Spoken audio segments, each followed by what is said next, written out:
Waiting for it to do its thing. All right, recording.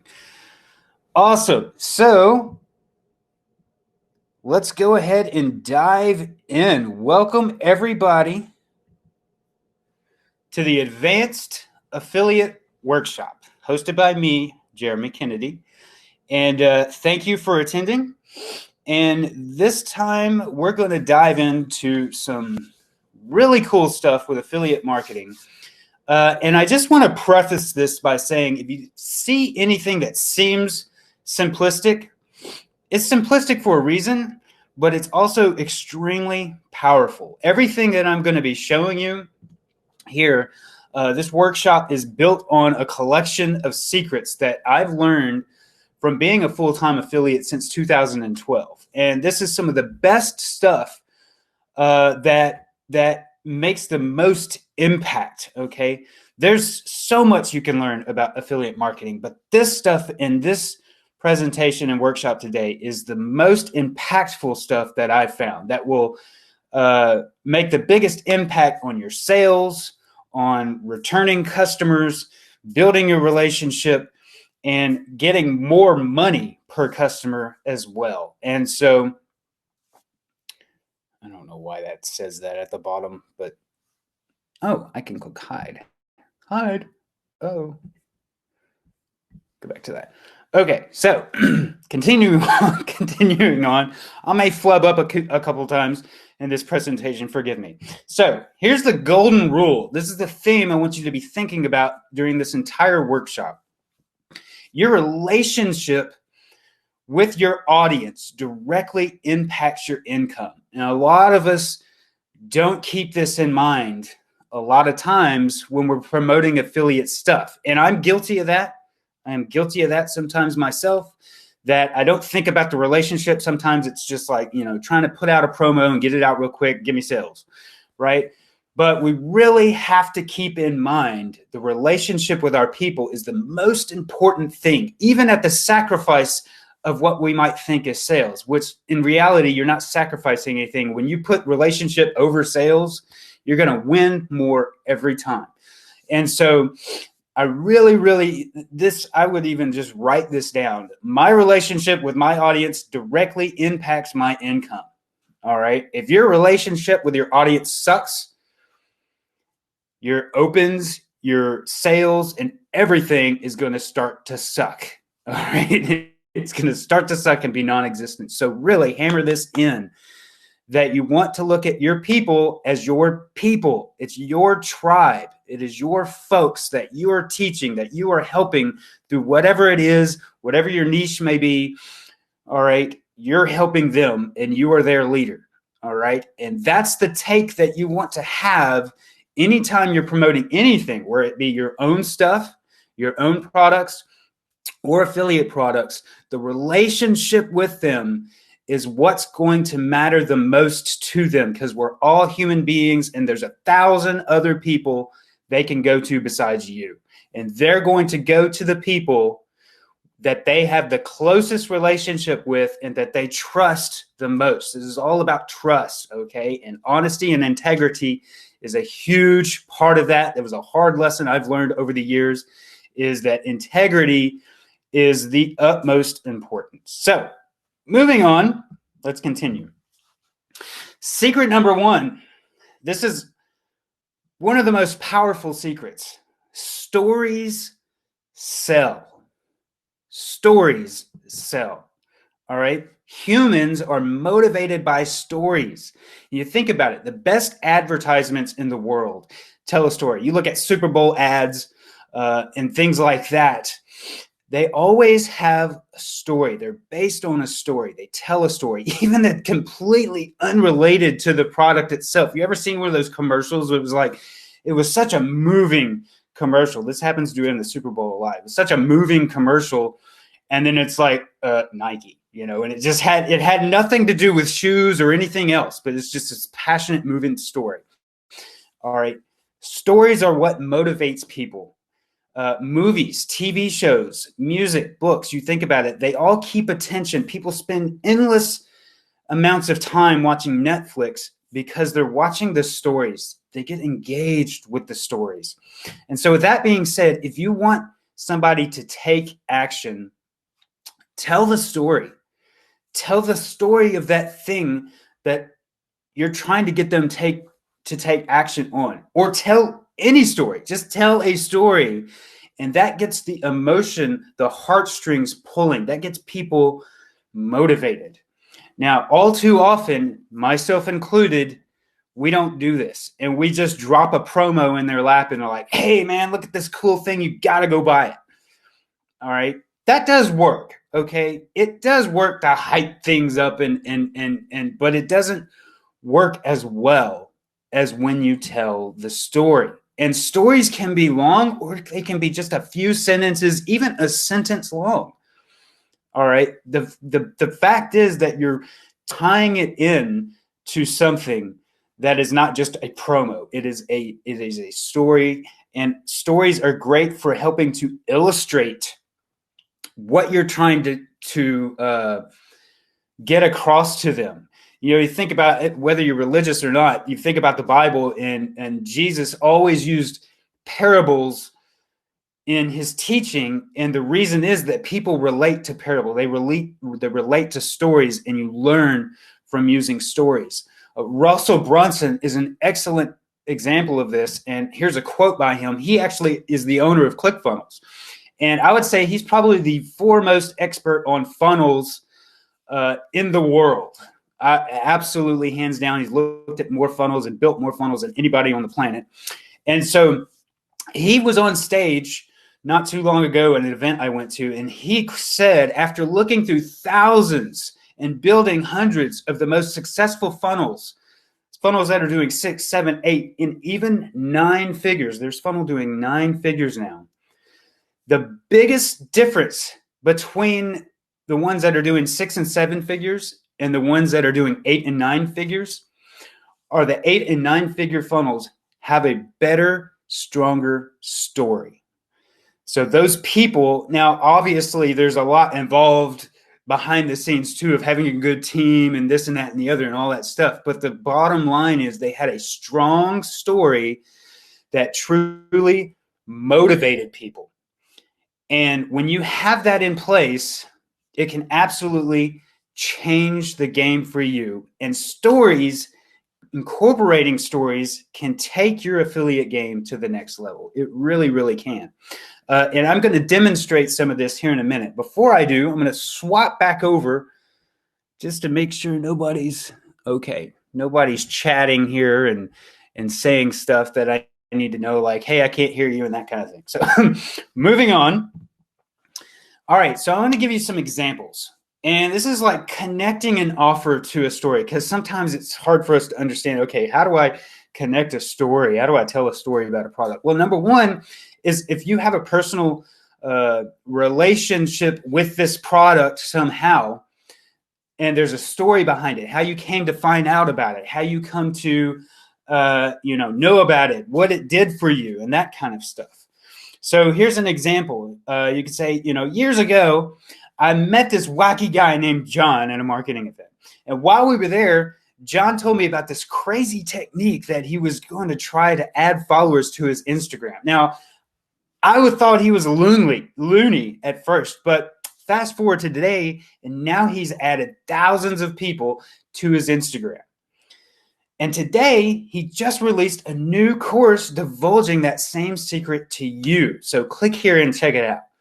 Now, that's just a short, simple example. But how much more powerful is that than this guy is going to show you how to add a bunch of people on your Instagram. Click here now.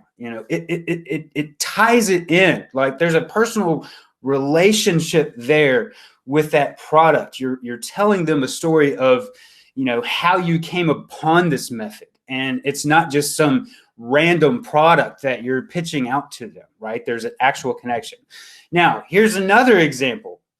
Okay, maybe this is a product that you didn't necessarily know about before, but you can still connect a personal story to what that product is solving, the problem that that product is solving. So It could be, I used to work like a dog for this trucking company. Hated my life, right? Never got to see my family. The hours were long. I ate junk all the time. I felt like it too. And then one day I discovered email marketing and I built a small list, and now I work fully from home. I send emails to my list and it pays the bills. If you want to learn how to build an email list too, check out this awesome new training. All right. So then again, we're making a story that relates to them. And this is a true story, by the way. I used to be a truck driver, believe it or not. I know I don't look like one. I'm not big and hairy and well, I might be smelly, but connecting that product together with a real story, or it could be somebody else's story. It could be the owner of the product's story. Okay. If you have no story that relates to it, use the story of the product owner, the guy who created the product or is selling the product. Use their story. Tell their story. The fact of the matter is that you're using a story to invoke the emotion and to illustrate why it's so powerful. This story right here illustrates why it's so powerful. Hey, my life sucked when I was a truck driver, right? Now my life don't suck. So if your life sucks right now and you don't want it to suck, check this out. And this helps to illustrate why. Also, humor is great. Here's another one that is a completely unrelated story, unrelated to me or anything else, and it incorporates humor, which is great. So a waiter gives a gentleman a cup of coffee, and the gentleman takes a sip and spits it out. He turns to the waiter and says, "Waiter, this coffee tastes like mud." The waiter looks surprised, turns to the gentleman and says, "But sir, it's fresh ground." Are you tired of the grind? Check out this new email marketing course. Okay, now this is just a joke that I grabbed off a joke website. I typed in long form clean jokes, right? And just literally copied and pasted that joke, but you could tie it in. Are you tired of the grind of the day to day? Are you tired of your life tasting like mud, right? If so, check out this new email marketing course that could change that for you. And so incorporating a bit of humor, and again, we're having a story and it's just a completely unrelated story, but it still invokes an emotion. In this case, it invokes an emotion of laughter, which is happiness, makes them feel good, and you're tying it into the grind of your daily life, right? And so just to sum it up again, stories sell. If there's a way that you can incorporate a story, do it. Whether it's one sentence, paragraph, a whole email. There's a friend of mine. Her name is Helen Doherty. I can't ever pronounce her last name correctly. And she is really good at this in her emails. She writes stories in her emails, and they're really great. They're entertaining to read. They're fun to read. And it's just like at the end, it's like, oh, and by the way, here's a product to buy kind of thing. And she ties it in. But the majority of the email is about the story. And so it's an extremely powerful thing. This can be social. When I say emails, by the way, in the rest of this training, throughout the rest of this training, if I say email, it could be a Facebook post. If you have a Facebook group, it could be, whatever the message that you send to your audience. Okay, whatever platform that may be, this is the overall messages that you send to your audience. So the story examples are great. Thank you. I appreciate that.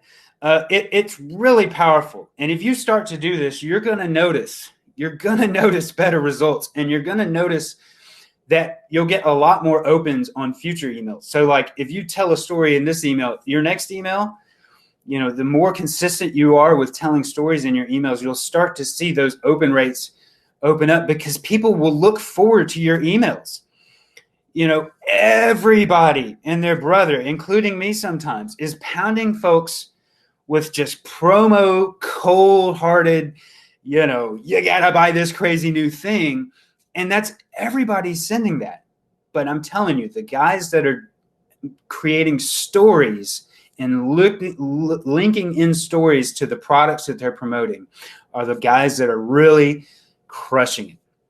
So moving on, lead by example. And I want to give credit to Matt Basak for teaching me this. Matt Basak was a mentor of mine. If you haven't heard of him, he's like an internet marketing legend from the beginning of time. He helped like create internet marketing. And so he was my mentor for a long time. This is one of the biggest key takeaways that I learned from him. And I use it every day. And number one is when you buy an affiliate or when you promote an affiliate product, actually buy the product yourself and review it and go through it and look at it. Or if it's a physical product, use it, right? Because here's the thing. What sounds better? Hey, I just got this free review copy. You should go and buy it. Or, hey, I just bought this awesome new course. It was great. I loved it. You should really go buy it too. Which of those sounds better? Most of us get the free review copy and then promote about it and haven't even looked at the product, right? And so I started doing this. Even when I get a free review copy, I will go and buy the product, even after I've got the review copy, just to say that I bought the product, just to feel good about the fact that I spent the money too. Hey, I'm not telling you to go buy something that I haven't tried, all right? Or I haven't at least purchased myself, whether I try it or not. This is absolutely profound in your affiliate marketing when you do this. Your numbers will literally increase, like multiply. I do this on pretty much every product I promote now. I will mention that I actually bought it and include a screenshot of your receipt in your email. This is powerful because it's proof that you actually bought it. Anybody could just say, oh yeah, I bought this, you should buy it too. But when you actually take a picture of the receipt and include it in the email, you're going to get more sales, period. And you're going to get more clicks. All right, here's a perfect example. I wanted to show you an actual example. These emails, I didn't say I bought it. This email, I said, I just bought this. That was literally the subject line. I just bought this. That was it. Short and simple. Look at the open rates and the click-through rate. And by the way, the sales reflected it too. In the email, I actually include a receipt of the thing that I bought. Now, you're on my list. You've probably seen me do this several times. And this is the reason why, because people feel a lot more confident about buying something that you, who they look up to, because they're on your list, they look up to you. They look up to your recommendations. And if this is something that you bought, dang, I got to buy it too. Rich bought it.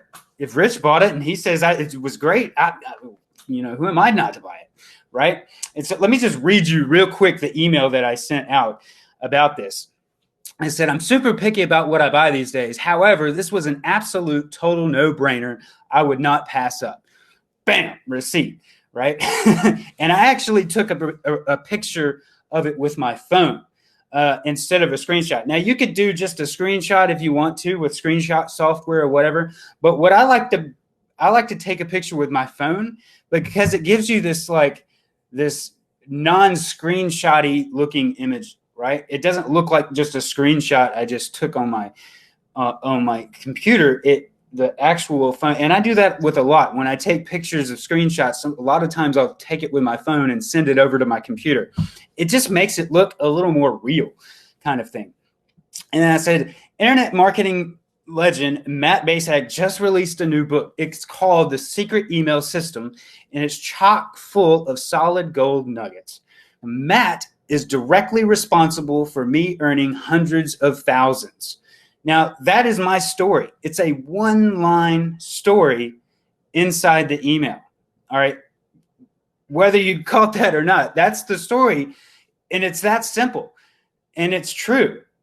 Matt is directly responsible for me earning hundreds of thousands of dollars, his advice, okay? And just by sharing that, it makes it that much more powerful, that there's a real connection to me to his product. Not only did I buy his product, but there's a story, there's a reason why I bought his product, because he's previously taught me things that have helped me earn ridiculous amounts of money, right? All right. And then continuing on, his training is always world-class, best on earth. That's why I bought this myself, and it's only discounted for a few days. Plus, I went bonkers and added some ridiculous bonuses for you. I mean, I'm going to really pull out my wallet and spend money on you. I'm going to show you some of these awesome bonuses, by the way. This is easily the best offer you'll see this year. Don't miss out. And I actually had 2 links here. One was for my full video review and bonus page. And the next was just skipping the bonus page and going straight to the sales page. And the reason is because I pre-framed in an earlier email just to go to the bonus page. And now this is like the live email, the day it went live. And so if they've already seen the bonus page, I want them to just go straight to the sales page and buy it. You know, a lot of people have already went through the bonus page. We'll talk more about that here in a little bit. And we'll also talk about how you can create some awesome bonuses. But this was a powerful email. And I got a lot of sales on this. I think I was number 2 or number 3 affiliate. I don't know. I can't remember. I was on the leaderboard. I was number 1 affiliate for a good minute, for several days on this product. And there was a lot of people promoting this product. And I think I dropped down to a few places, but I was still on the leaderboard. Okay. And this is just a powerful example. I really wanted to show you these numbers of how the jump of just adding that subject line. By the way, that subject line is killer. I use it a lot and it really works. And yes, you can use subject lines over and over and over again. We're going to be talking about that stuff in a minute too. But I just bought this and I learned that subject line from Matt, by the way. So credit was where credit is due. And that's something else. Always give credit where credit is due. Okay. If you learn something from somebody, give them credit for it, because, you know, at the end of the day, I believe your integrity, it comes back to you in good ways, right? So before we continue on, this Rich says this method really does work and it works well. Yes, the I just bought this method. It really does. I'm so thankful to Matt for teaching me that, because it makes a huge difference in your sales when you actually buy the thing and you can speak from confidence that you bought it and you reviewed it and you don't feel skeezy about it, right? and that goes with physical products. You know, if you're in somebody is in the keto space, if you're promoting a physical product, maybe it's a supplement or something, buy it. You know, buy it. And you could even take a picture of yourself holding the thing saying, hey, look, I got this bottle of, whatever it is, or I got this diet plan, that kind of thing. It's going to make a difference. So secret number 3, and this is a powerful one. Emails live and die by the subject line. And we can extend that to say marketing pieces live and die by the headline. Okay. If it's on a sales page, if it's on a Facebook post, that first line, the rest of your message lives and dies by that subject line. Okay. There are so many emails, some of the greatest emails in the world, that never get read because people don't open them because the subject line wasn't good enough.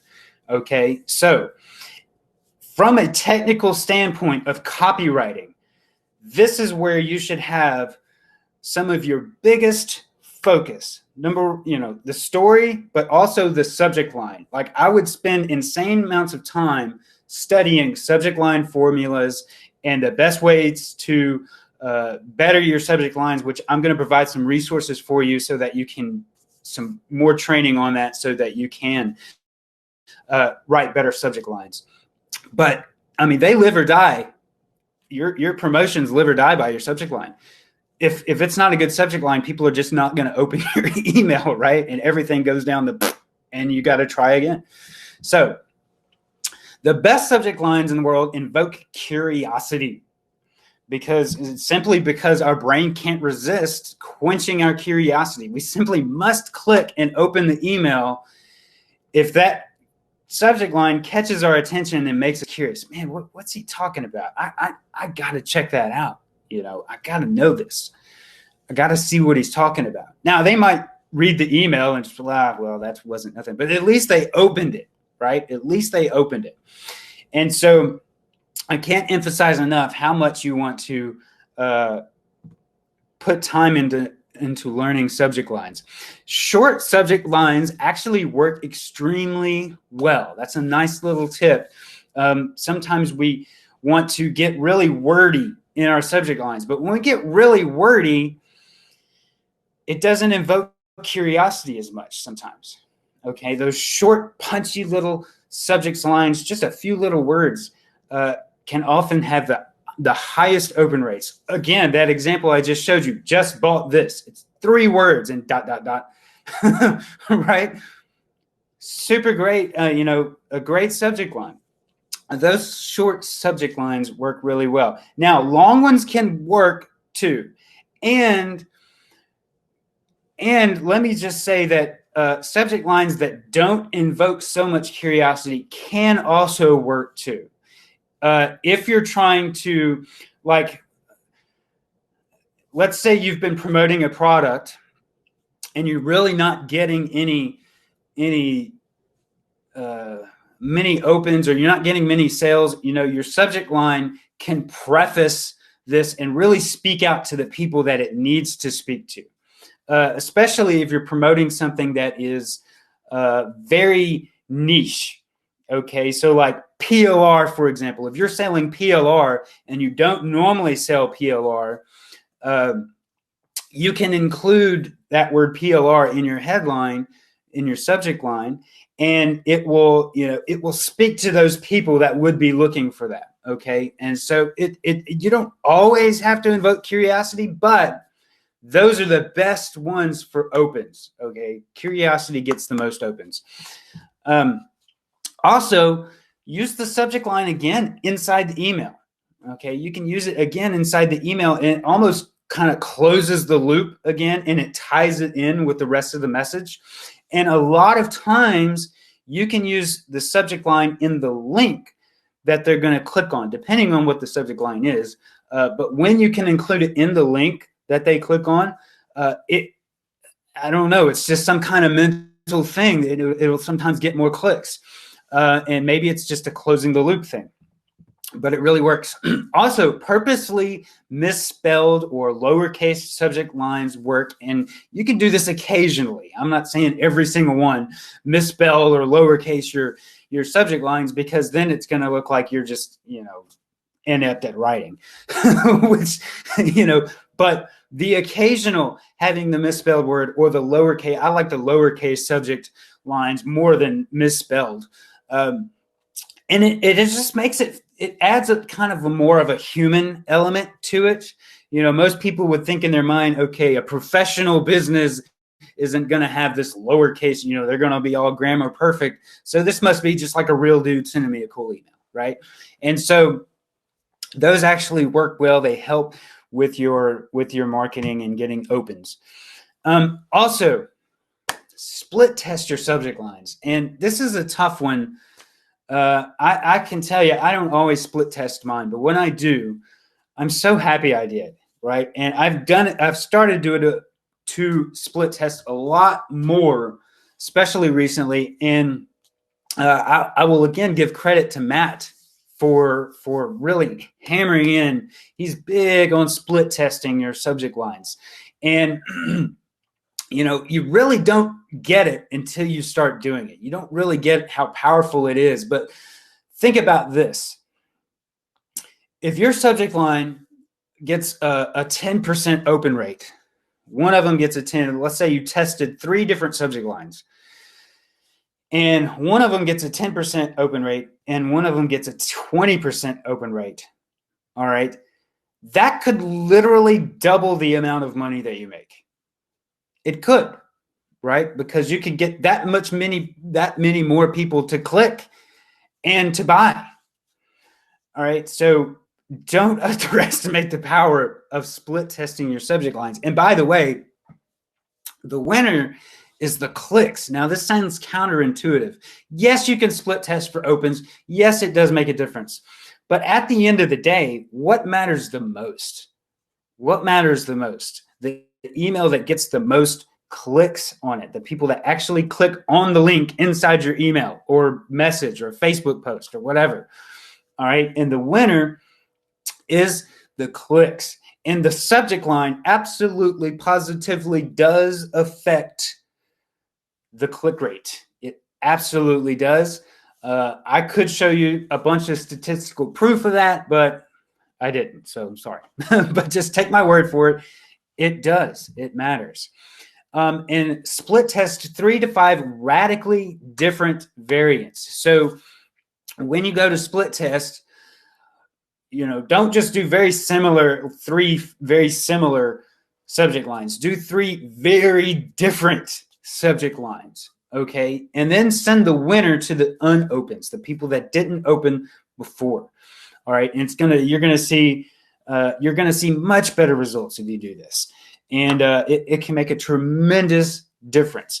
And the reason you want to test radically different is because this angle might just fizzle out, didn't do anything, but this angle might just explode. You get 2 to 3 times more opens or clicks, right? So that's why you want to use radically different, because similar subject lines are probably going to have fairly similar open and click rates.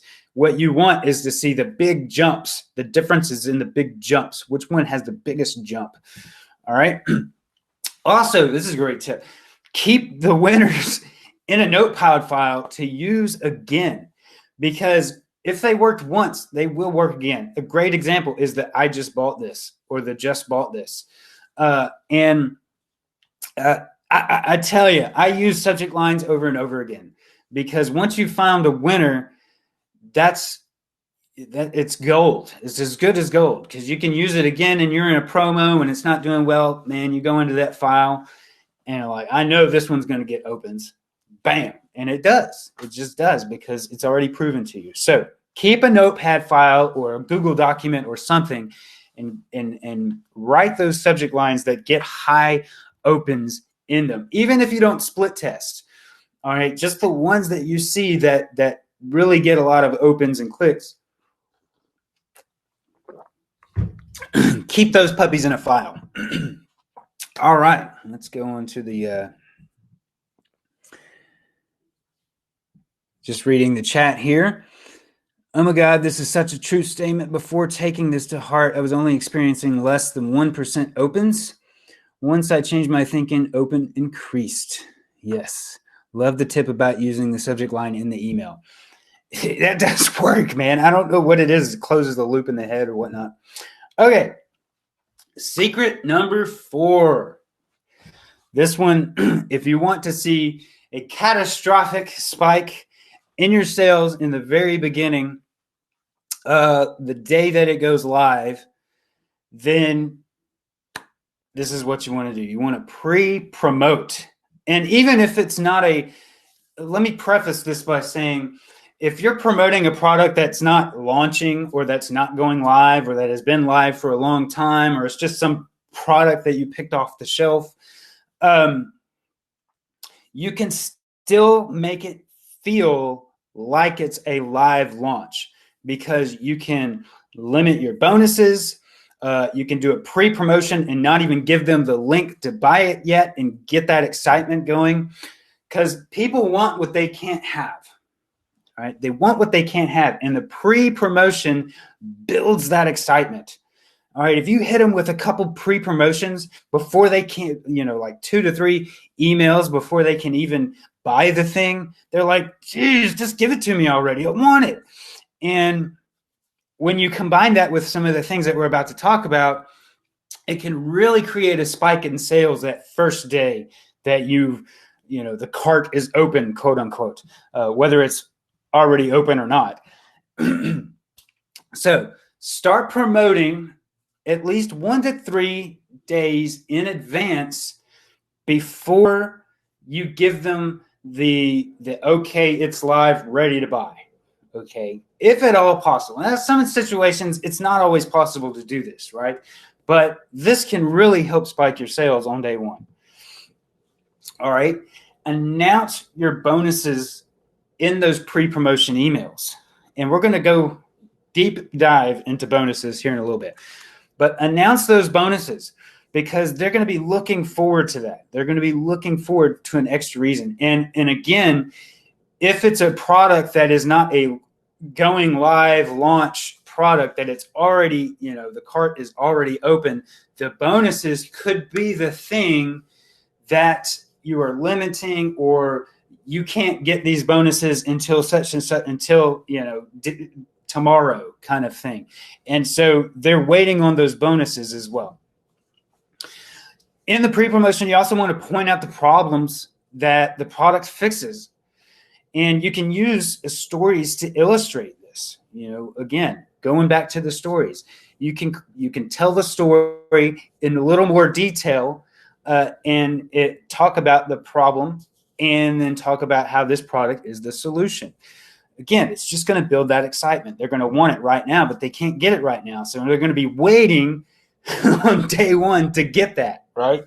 Also, videos are extremely powerful. Now, I know some of us are timid and we don't want to get on video, and we're nervous about video, or we might not have time to get on video, but videos just create a bond in a relationship. That's why I'm showing my ugly face, even though, you have to look at my ugly face. There's just a more personal connection there. And even if you don't do a face video, just hearing your voice is extremely powerful. That is so much more powerful than just reading text. And I think we all know this, reading a letter versus hearing the words right out of their mouth. As humans, we can tell fluctuations. We can tell, if somebody's being honest or if they're being scammy. We just have that intuition. And so when you get on video and you talk about that thing, it's just going to create much more powerful connection, and you're bound to get more sales. It's just bound to get more sales. I think all of us could agree with that. And so I highly recommend getting on a face video, but you can also do just audio. There have been times where I promoted, there's a platform called SoundCloud, which is like YouTube, but it's audio only. And I've done just audio recordings instead of getting on an actual video, because maybe I, didn't feel like putting on clothes that day or whatever. I'm like Dennis. I'm eating Cheetos in my underwear and that kind of thing. And so, sorry, just checking out my buzzing over here. If you can incorporate a video, I highly recommend it. And don't worry about if you're nervous. Don't worry about if you think you stink on video. That doesn't matter. People really don't care. In fact, they find it more genuine if you are kind of just being a little nervous. All of us as humans understand that it is a nervous thing to get on a video. And I have become comfortable with it just because I've done it so many times over the years. You get used to it. No matter how bad you think you are or how awful you think you are, adding videos to your promotions can just multiply and multiply your outcome. And especially, obviously we're talking about review videos and reviewing the product and talking about the product and that kind of thing. But videos in general, extremely helpful, extremely helpful. Also, link to the bonus page or the sales page before they can buy it. So if it is a product that is like going live tomorrow and they can go to the sales page and there's still no buy button, or the buy button doesn't work, they can't actually buy it. This gives them a great opportunity to read the sales page first And then on the day that it's live, they already know they want to buy it. So they just rush to the sales page. Again, this pre-promotion is all about getting a rush of sales on the very first day the cart's open.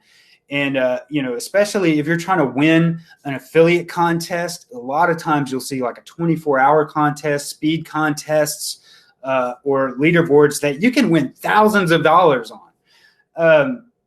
This is how to do that. The pre-promotion is how to get that spike of sales on day one and day two that really hammer in and can win you some serious cash just because you had that spike of.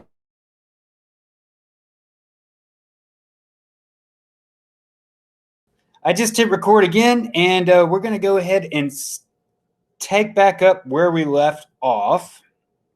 And that was in secret number 4. Let me get to slideshow. Play from current slide. All right. We're going to hide this. All right. Go back there. Go back. Okay. All right. So right before it cut me off last time, we were talking about how we should link to our bonus page or sales page even before they buy. And the reason you want to do that is to create that anticipation. And this is going to be on launches that aren't live yet and that are going live the next day or, whenever. And you can send out the link to the sales page to where they can't buy yet. Okay. This is only on ones they can't buy yet, but they can read the sales page. And that way, when it does go live, then they already have read the sales page. They already know they're going to buy, and you're going to have that rush of sales in the very beginning on day one from all those people who already know they want to buy. They just go right in and hit the sales and hit the buy button, right? Okay, so that's where we left off. Let's continue on.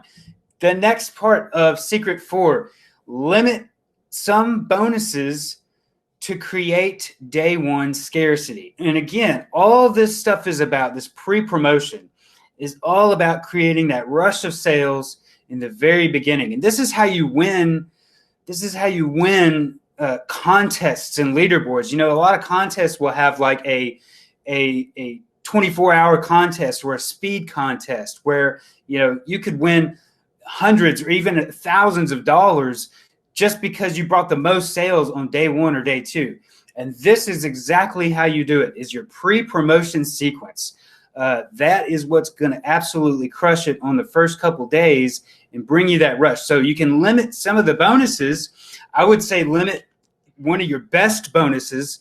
And that way, and limit it to say like, I'm only going to allow the first 25 people who pick this up through my link is going to get this bonus. And so that's going to create massive scarcity, and people are going to come right in and buy as soon as they possibly can so that they get that bonus, the people who want that bonus. And if you got a good bonus like we're about to get into here in the next section, then you're going to be rocking because people are going to just pile in, and you can win those contests and get that rush of sales. And it's a great feeling when you get that huge rush on day one. Okay, and limiting your bonuses will do that. It will create that scarcity. Also, if it is a product that you're promoting that is not a launch, so to speak, but it's already been live, the cart's already been open, you can limit the bonuses in order to create almost like a launch effect.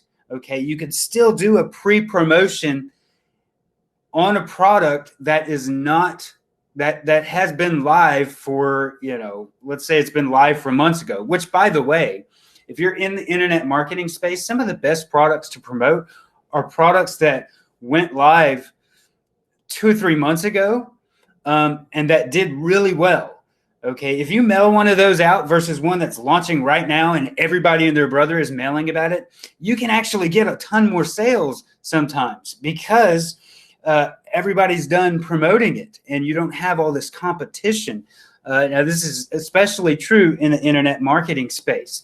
And in addition to that, a lot of times you can ask the vendor, the seller, for special perks like commission bumps. A lot of times I will go and say, hey, man, this thing is dead. It's been dead for a few months now. I would love to promote it and send you some more sales. Will you give me a commission bump? And a lot of times they will give you, a 10 or 20% commission bump through the funnel. Or you can say, hey, can I get my bonus in your members area kind of thing. And so all kinds of perks can come from promoting those products that have been through their launch cycle and they've kind of died off and they're not really getting sales anymore. The thing is, though, if they converted during the launch period and they had a high conversion rate, they still convert, and they'll convert a year later. I've promoted products that were a year old and they still converted just like the day as when they went live. And a lot of people in the internet marketing space, which I know all of you aren't in the internet marketing space, but in that space, a lot of people don't ever touch the older products. They just promote the stuff that's like the hottest, latest, greatest new launch coming up. And everybody does the same thing. So they're all promoting the same ones. And so that leaves a lot of money on the table for you that you can go and scrounge up. But limiting your bonuses can create that launch feeling again. Hey, I'm going to promote this thing. You got to check it out. And I'm going to add this lineup of bonuses, again, which we're about to get into. And I'm limiting this bonus and this bonus. And so you want to make sure you get in real fast and be one of the first few to buy it. And it creates that rush of sales. So also, you can ask in your email, let me know if you're excited. And people will actually do it. They will actually reply to the email and say, yeah, I'm excited, And they will also ask questions. And if they reply 99% of the time, they're going to ask a question in addition to the, yeah, I'm excited, but I'd like to know this. And what that does is it creates a new opportunity for you to address that question in another email. When somebody asks you a question in an email about an affiliate product or even your own product that you're promoting, you can almost guarantee there's a lot of other people that have the same question. And that one question could be holding those people back. So ask for feedback. Ask for, hey, tell me if you're excited. Hey, what do you think about this? Hey, reply to this email and let me know your thoughts. Hey, reply to this email and let me know if you have any questions. And then you can address those questions in the next email. All right. It works really well. In fact, you'll see later on in part of a sequence that I was building that I'll show you what I'm talking about. But ask them, let them know, let me know if you're excited. So let me just pop in here.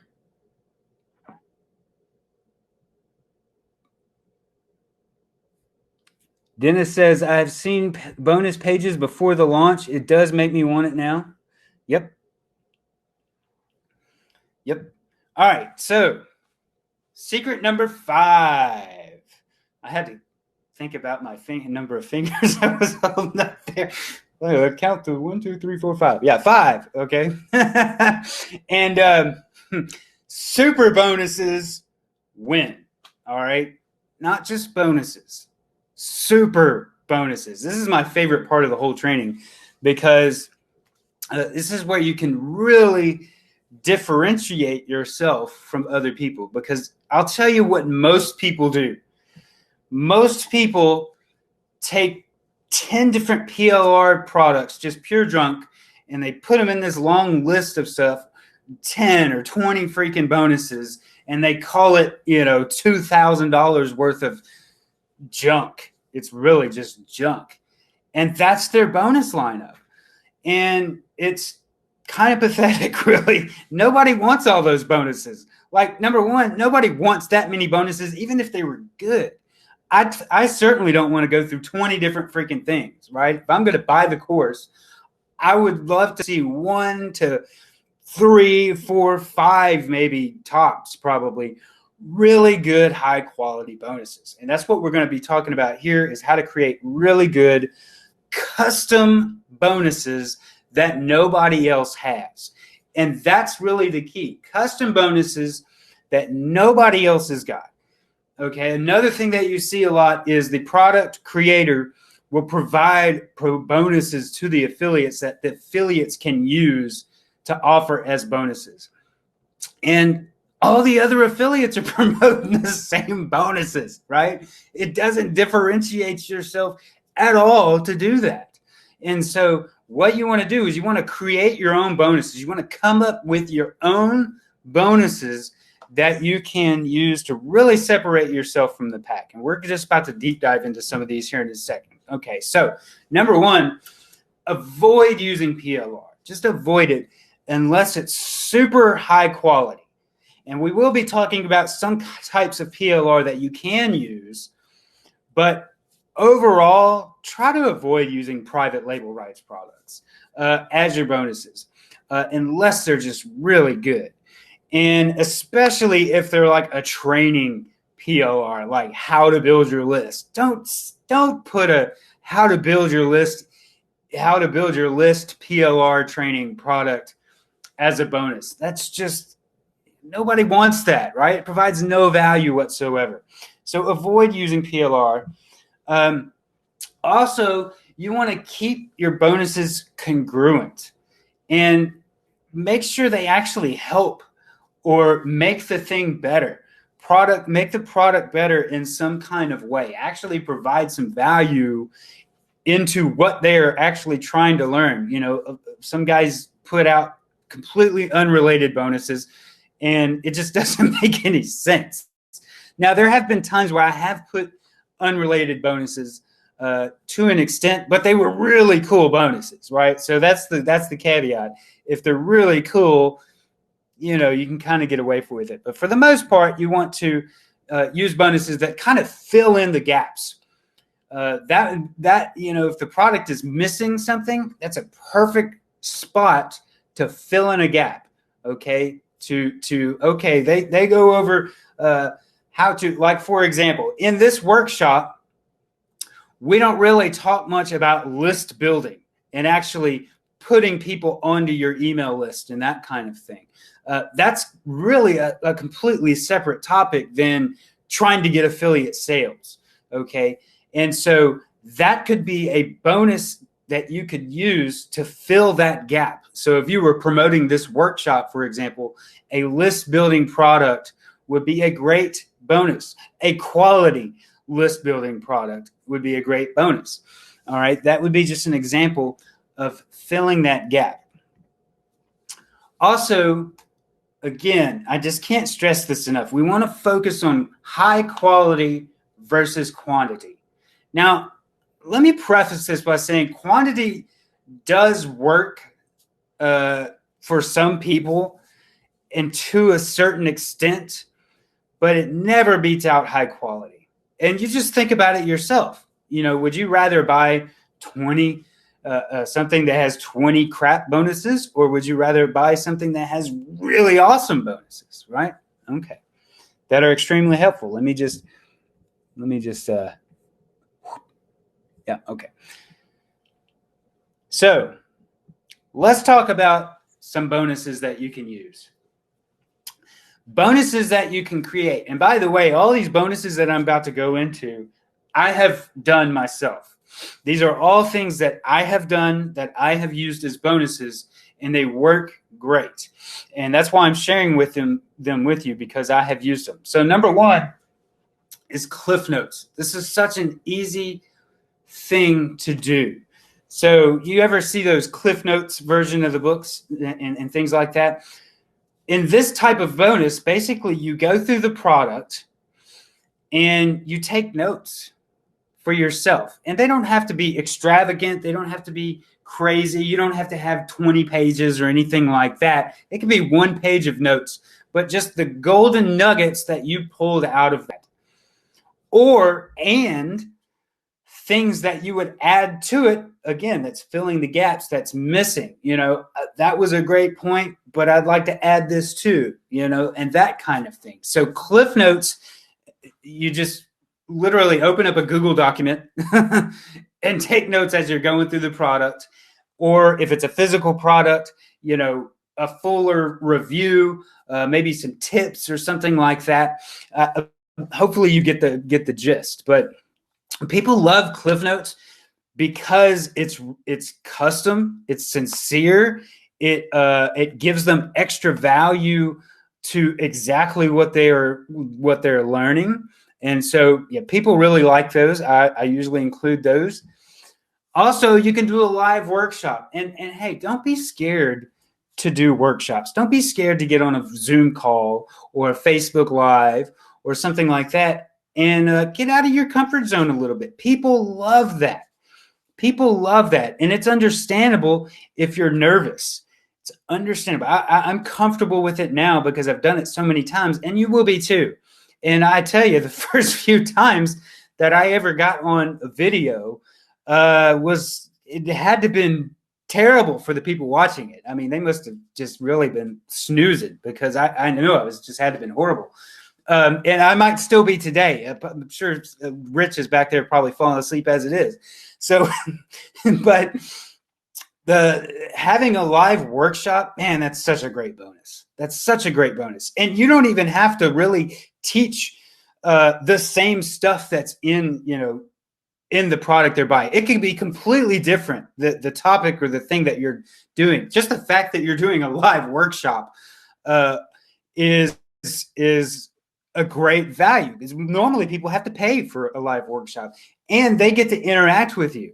And don't be scared if they throw questions at you that you don't know. All right, you just, that's a great question. I don't really know the answer, but I'll try to find out for you, or I know such and such could give you the answer. Don't worry about that. You don't have to feel like you're an expert at anything. None of us are really experts. Well, maybe some of us are, but I'm not an expert. I don't claim to be an expert. I feel like I'm always a student. I'm always in student mode. We're always in student mode, all of us. And so just keep that in mind when you're in your workshop. You're just sharing knowledge that you know. But those workshops, boy, that can be a really, really great bonus that you can limit. All right, the Cliff Notes, you can limit those, but the live workshop, boy, that's a great one to limit, because number one, you can use your room, meeting room space, like Zoom has like a 100 person, but depending on what plan you had, 50 to 100 people can only actually fit in the meeting room. And so that's a legitimate limit. Look, only 50 people can fit in the live room. You better go get it now and get inside this live workshop. And so works really great. And guess what? You could sell that workshop later. Okay, that's a double monetization right there. Number one, you're giving it to people who buy this product, and the next thing you know, you're selling access to the workshop itself. You could do the same with a lot of these bonuses, actually. And so, really love that one. Recorded training is another. Instead of going live, you just pop open your screen recorder and record a quick how-to on something. Something related to the product, or at least in the same niche, would be great. But any training will help, right? And the fact that you do it custom, special, particularly for that affiliate promotion, and basically you would word it like, I just created a new training video. I just recorded a new video for you as a bonus. And it's important that if you did that, to state that you just recorded it, that it's a fresh video. It's not some past training from 2 years ago that you did, right? I just recorded a fresh new training teaching this awesome tactic that's working for me. You're going to get access to that as well. That kind of thing, right? Works really, really, really great. People love these things. I know you've seen me use these in my promotions in my email list, because I think you're pretty much all on you'd have to be on my email list if you got in and got access to this thing. Also, access to a Facebook group. And this is a great one because, again, it feels like that's a lot of value. Most people have to pay to get in a mastermind group kind of thing. And you make it feel like a high value mastermind group. But they're getting permanent access. And I would avoid saying lifetime access because I heard something a while back about not legalities, but like I know with Warrior Plus, there's some legalities or something about saying lifetime access to anything, but you could say permanent access. And so permanent access to a Facebook group. And look, I have one group and you're probably all in it. It's like I've got 599 members in there now. It'll be 600. And I need to get one more person in there to get over that 600 mark, right? But I just put every time I offer access to a Facebook group for an affiliate bonus, it's always that same group. So I'm not like creating a group for every single thing. Now, if I do a Facebook group for like this workshop has its own Facebook group, right? And some of my products, if you purchase the products from my products, it will have its own standalone Facebook group because it's focused in on that topic. But if I'm offering access to a Facebook group as a bonus for an affiliate offer, then it's going to be that same one. And that is helpful for a number of reasons. Number one, you're actually building your Facebook group, which is great, right? Who doesn't want to do that? And number two, again, it feels like high value. Number three, you're building that relationship. Remember at the very beginning this morning where we were talking about this stuff is all about building your relationship, building that strong relationship with your subscribers and your audience. It's going to make a world of difference. That's the biggest difference you can make. And so when you get them in a Facebook group and you're interacting with people, man, it just can make a much bigger difference than just having a cold audience. Okay. Let me just pop in here. I agree with Dennis. Rich says, I agree with Dennis. I have the same thing, purchase front end only to get the bonuses. And lots of time, I only want the 20 bonuses, one of the 20 bonuses they're offering. Dennis says, I bought 2 copies of Matt's thing just to get Jeremy's bonus. It's exactly. The custom bonuses, and believe it or not, I get people that do that all the time. They'll buy twice to get a bonus. And by the way, ow, something bit me. It happens all the time where people will buy just for your bonuses. And that's the whole point. You're going to see, I'm going to show you something in a minute. That's really the point of the bonuses. You're emphasizing your bonuses more than you are the product.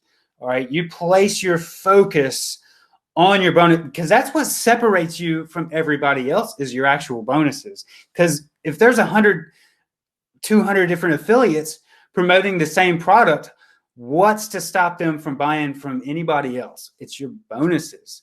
And it's also your relationship with them because they trust you more. And so also you can offer access to your own old or upcoming products. So, me, I have lots of products that I've put out over the years, and I'm all the time giving those as bonuses if they purchase an affiliate product.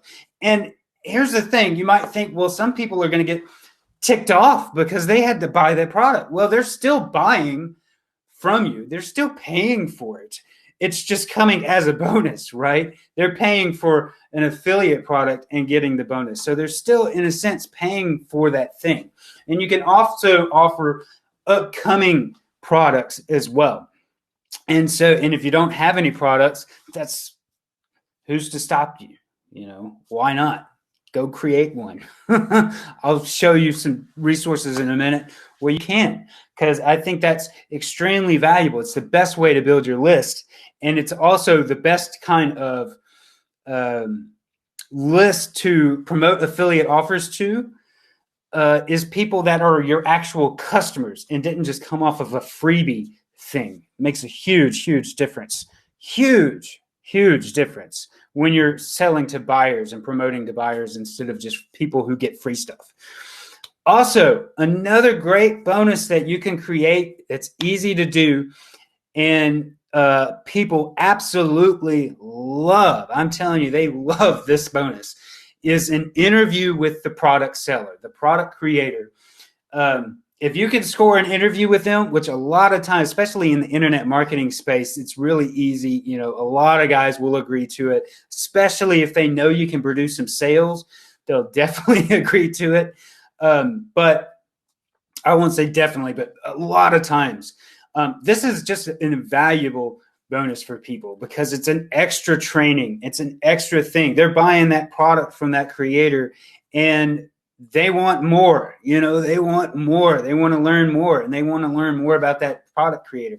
And so what you'd want to do in that situation is just write down 5 to 10 questions that you would just ask that guy in the guy or gal, woman, or, you know, whatever. Ask them those questions on a Zoom call and record it. And there you go. You're all good to go. Skype call works too. And you let them do most of the talking, you know, that way you just ask a single question. You just let them blah, blah, blah, blah, blah. Right. And people love that bonus because it has the product. It's an extra thing. Nobody else has it. You can't get this interview anywhere else. And it's a private, exclusive interview.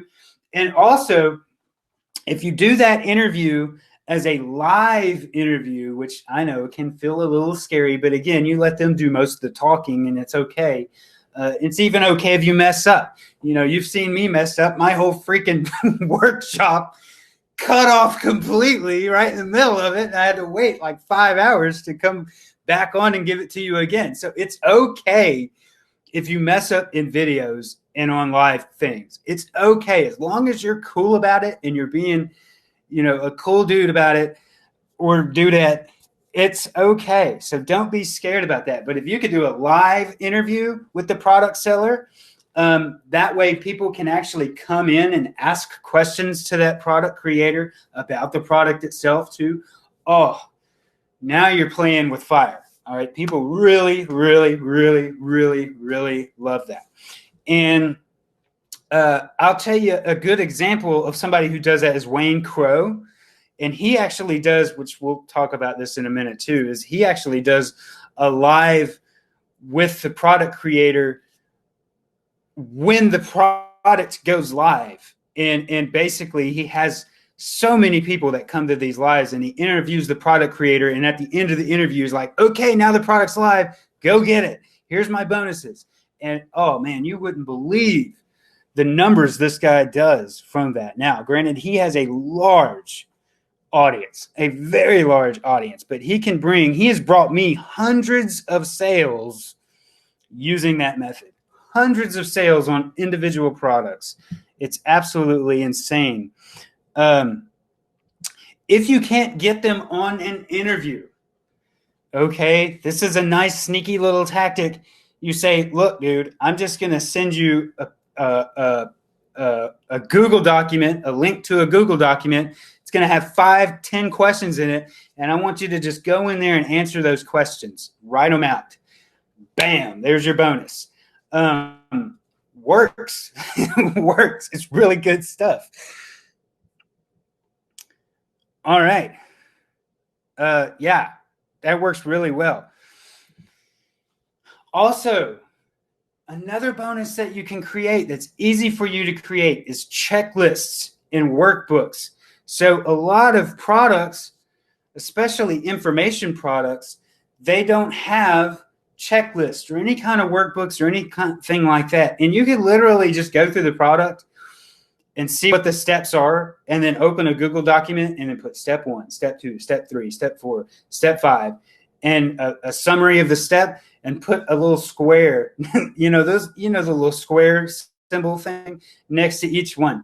And there's your checklist. Super easy to make, and it's a high value bonus, right? And it helps people keep on track. And I like to say printable. I always like to use the word printable checklist or printable workbook, because then it insinuates a physical value as well. You know, this is something that you can print out and take your ink pen and actually check off the boxes as you go. And that just exudes so much more value, again, than 20 PLR junk bonuses that nobody cares about, right? Workbooks are the same way. For an example, what's an example of a workbook? Just off the top of my head, one of the workbooks that I have is a sales letter template, and it's a fill in the blank sales copy template. Okay. And, again, this is stuff that you can actually resell later, but like a fill in the blanks type thing. If they're trying to discover what their niche is, maybe there's a few fill in the blank things that works them through a process to help them discover what their niche should be. And so, again, checklists and workbooks, really, really good stuff. All right. So these are all bonuses that you can create. Also, if the price points are right and you stand to make some decent money, okay, you can also offer services that you would typically charge for. And this is a really high value bonus, right? This is a service that I would typically, and this is definitely one that I would limit for sure. You don't want 100 people, making you have to do this service. I would limit it and make your limits small, like 25, 30 people, 30, 25 is a great number because it's enough to get some interest, and it's low enough to where it's like, wow, I really got to get in there fast and get it before those 25. I know those 25 will be gone quick. And the thing is, if you get 25 people, the next day you can say, you know what? I got 25 people so fast that I'm going to open up 25 more spots. Just because like the people overnight couldn't get it, didn't even get a chance. They were gone within the first couple of hours. Be honest. If it didn't really happen, don't do it. But if you fill up those first 25 on day one, it's like, look, we filled them up so fast that I'm just going to open up, 10 more spots, 5 more spots.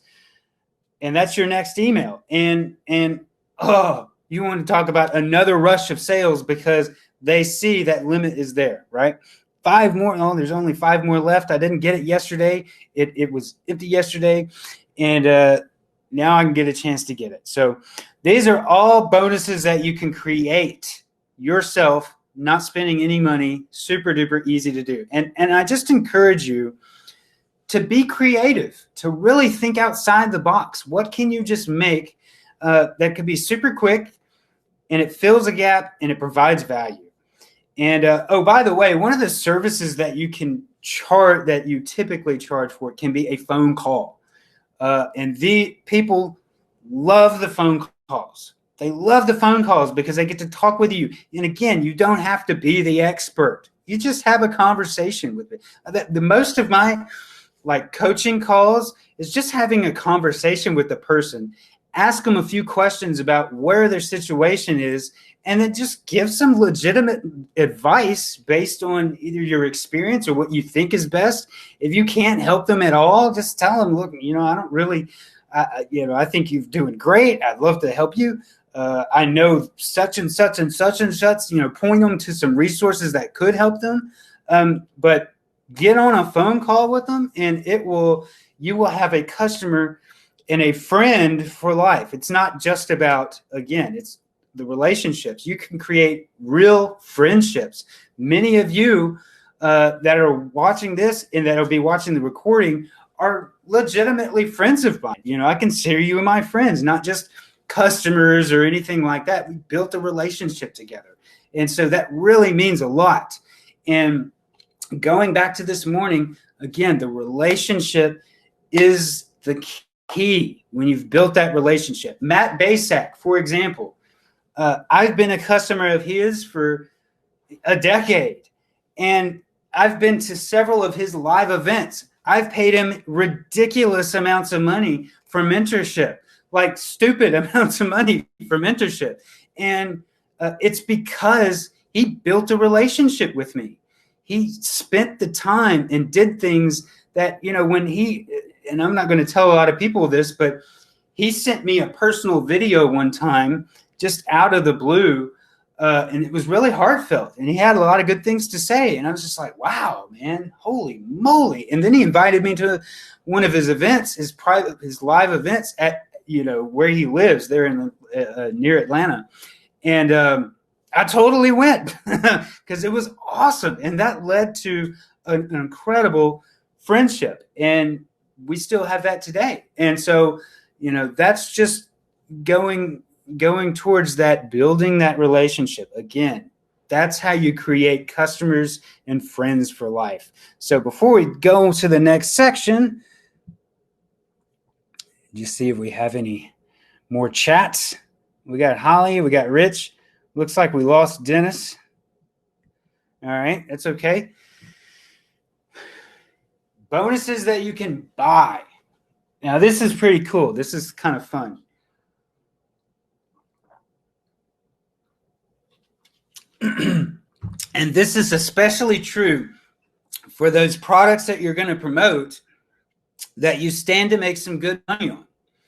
And even in an internet marketing launch that's relatively low end, front end price point, you can incentivize the upsells, buying the upsells. Like if there's a, most of the time there's like a 97 or a 197 or a $297 upsell. Okay. And these bonuses right here, you can say, if you buy that upsell, you're going to get this really cool mega bonus, right? And you can be willing to pay for bonuses, especially for high profit affiliate offers. If you're doing a webinar, if you're promoting a webinar, for example, a really high ticket, you can afford to spend some money to offer a really awesome bonus. Okay, and start getting those wheels turning of what those can be. We're going to go over a few of them now, but be willing to spend money to bonus, because remember, you're not going to spend that money unless they buy. So you're going to have the money to buy that thing. So that being said, some of the bonuses that I have sold, that I have bought, number one is traffic. Now you have to kind of be careful about the traffic, because there's a balance between quality traffic and just junk traffic that's not going to do them any good. But some of the places that I've used, solo ads. So if it's a really good, a 197, something like that, you can afford to spend $35 for a solo ad for that person, right? And go out and buy them a legitimate solo ad, like 35 cents per click solo ad. The people are going to freaking love that. I'm going to buy you a solo ad. That's real traffic. It could legitimately get them sales. And depending on how much of a solo ad you want to buy, depends on the price point. If you're selling a $1,000, $2,000 webinar that's all about list building, and you could spend $100. You can say, I'm gonna buy you, let's see, what it would be, 350 clicks, a 350 click solo ad. All right. And that's a legitimate value. Another place I've bought solos from is worldprofit.com. They have a section called Ruby Solos. Now it is a type of, what do they call those things? I'm drawing a blank. Kind of like ListJoe, a safe list. Okay, it is a safe list platform, but World Profit, their Ruby Solos, the World Profit owns like 12 different safe list websites, and each one has like 25, 30, 50,000 subscribers on it. And when you buy one of those Ruby Solos for like $10 or something like that, and I get the 20 pack is what I get. When it sends that solo out, it sends it to all 12 platforms. So you're literally mailing to like hundreds of thousands of people, all right, with that one little solo ad.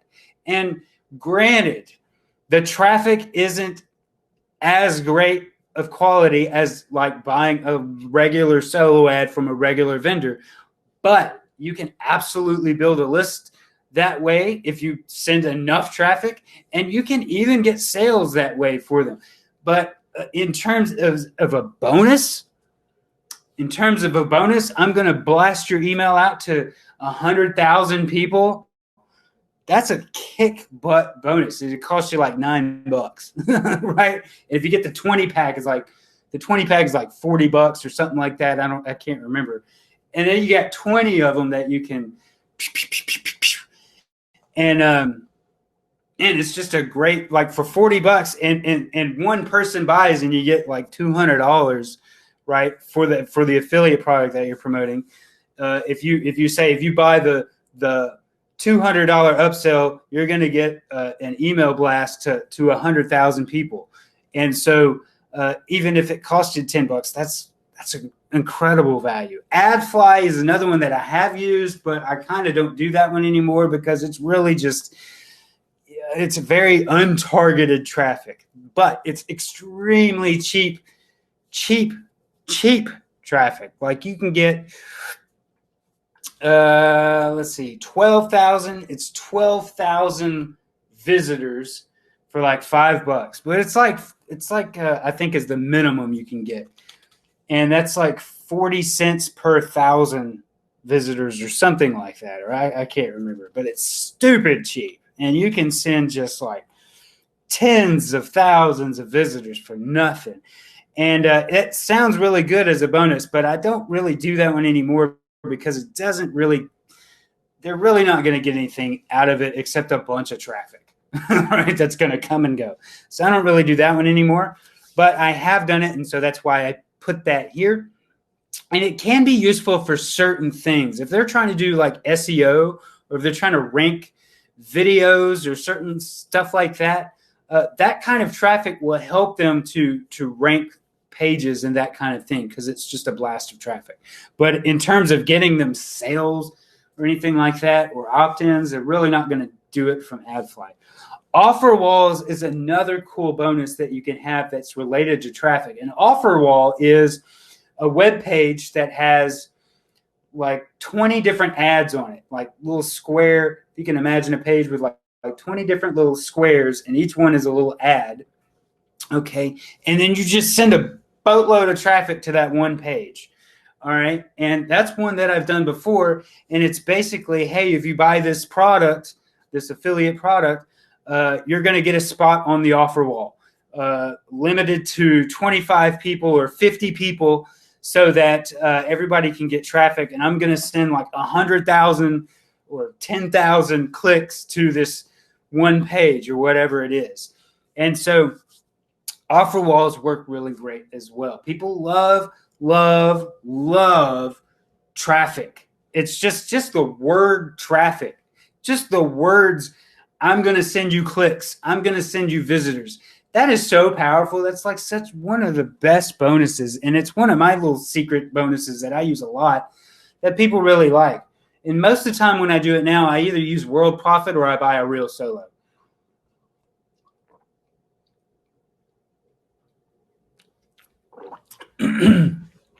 All right, let me, before I get, okay. Hey, Dennis is back. Okay, next thing, other bonuses that you can buy that are worth it. Anything on like Fiverr or GigBucks. You know, people don't think about this stuff. All right, I've literally done like you can buy shout outs on Fiverr, and people will for like literally $5, they'll do a shout out on their Instagram wall and things like that for you. Some of them are pretty legit too, that are actually pretty good deals. And so if you can find shout outs in their niche on Fiverr, man, that's a killer bonus. That's a killer bonus. Okay. Especially again, if you're incentivizing like the upsells or something you're going to make money, and it's only just a little bitty tiny fraction of what you're making and you're spending for that bonus. This kind of stuff people love. Advertising, okay, like website advertising. You can buy ads on Fiverr where people will like place the ads on their website, or even I think you can even get email blasts and all kinds of different advertising on Fiverr. Those are incredible high value bonuses that you can give to people. And I'm going to show you how to deliver all those bonuses here in a minute. So don't worry if you're sitting there wondering, well, how am I going to fulfill that? I'll show you how to fulfill it in a second. Also, like logos, I I have sent out offered logos. Now, again, these are bonuses that you're going to want to limit. You don't want to just give everybody one of these bonuses unless you got time to sit here and do that all day. But, can you imagine saying, look, I'm going to have you a logo created, and you find a Fiverr guy that does it for like $10, and there you go. And you get, let's say the product that you're promoting, you're going to make $40 or $50 or $100. If I'm going to make $100, I'll spend $10 on a logo for them, and just basically send the details over to the Fiverr guy for them, and then send the logo back. Video intros is something else that I've given away as bonuses as well. The logos and videos and those kind of services, they take a little bit more time versus the shout outs where you could just ping the Fiverr guy, send them the money, give them the link, and they do their thing. The logo kind of thing is like, okay, what's your business name? And you send it there, and then you got to send the logo back or whatever. But I'm telling you, these bonuses are killer, and especially for like mid-ticket and high-ticket products. Nobody does this stuff. Nobody does this stuff. Another really also, this is a great. I've done this a lot, and it's physical products. People go ballistic over physical products, like on Amazon and Alibaba. I don't really use Alibaba anymore. In places like that, literally anywhere, to be honest with you. But you can like Google $5 or less on Amazon, and you could just see like freaking pages of products that are less than $5 on Amazon that you could just order. You get the Prime, it's 2-day shipping, bang, sends it right out to. Books are really, really, really, really good about that. Okay, are really great. A physical paperback book. In fact, I did this recently.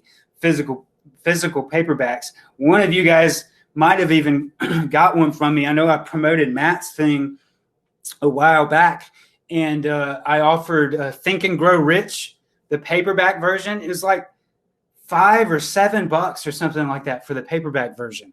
And so I incentivized, hey, if you buy one of the upsells, which all of them are well over $7, I'm going to send you a paperback physical copy of Think and Grow Rich. And I can't tell you how many people bought that bonus. It was great. I did limit it, but man, all kinds of people bought that. And books, that works for any niche. Okay, it doesn't matter what you're promoting. If you're in, somebody said they're in the keto niche, all right, find a fitness book. All right, that's the bonus. Journals also. I've sent leather-bound journals. Now, I found those on Alibaba. That was a couple of years ago. I found these really cool little leatherback journals, and they looked so awesome, but they were like $5 on Alibaba. But you can find really cool journals on Amazon too. Really, really cool journals, and like calendars and what planners and that kind of thing. Oh man, I mean, there's a world of this kind of stuff on Amazon that you can send. And again, if you pay for Amazon Prime, it's free 2-day shipping anywhere in the U.S. I do have some worldwide customers, and it's harder to fill those sometimes. Usually, when that happens, when it's a somebody that lives outside of the U.S. or that I can't send the bonus to from like Amazon, I will send them a gift card.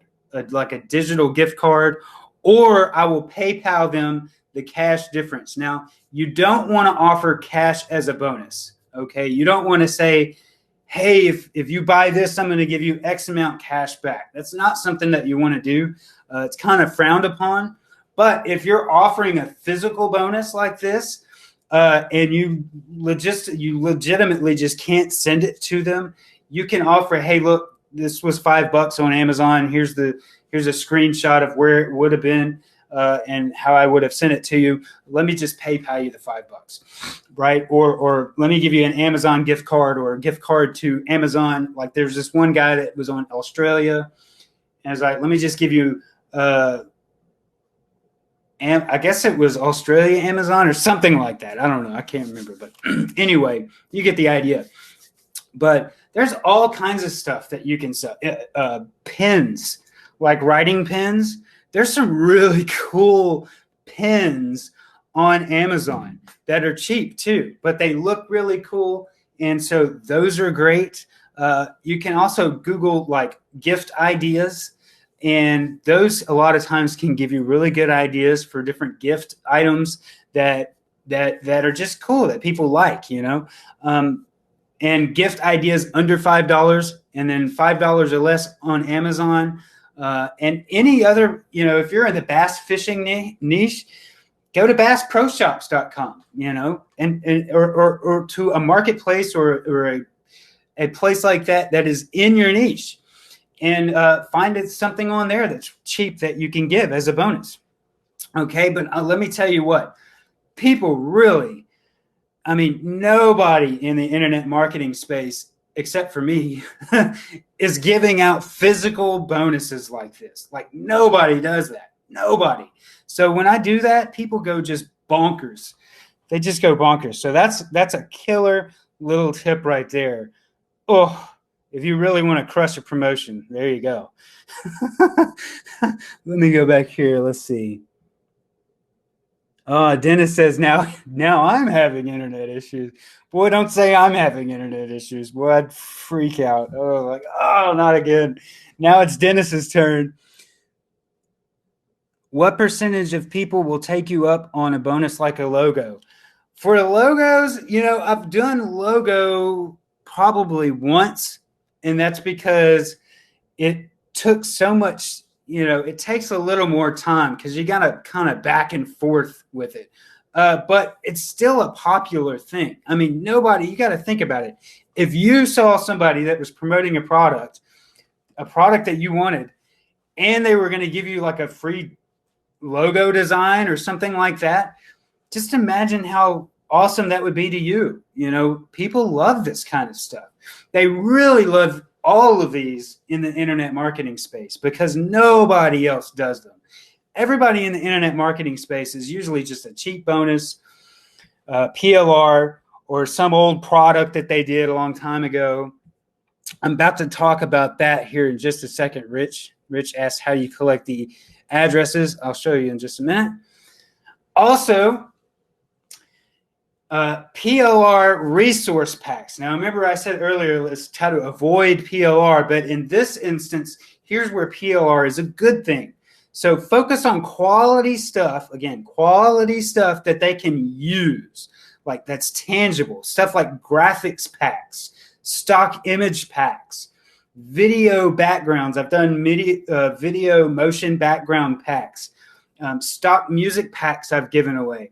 I've given away article packs, templates like squeeze page templates, sales page templates, tangible stuff that can actually use and not just like training PLR. Those kinds of PLR resource packs are great for bonuses. They work fine and they're actually useful. You know, a good graphics pack, PLR graphics pack, and I'm going to show you later, have a resource document. I'll show you where you can find endless amounts of this kind of PLR for free. Okay, for free.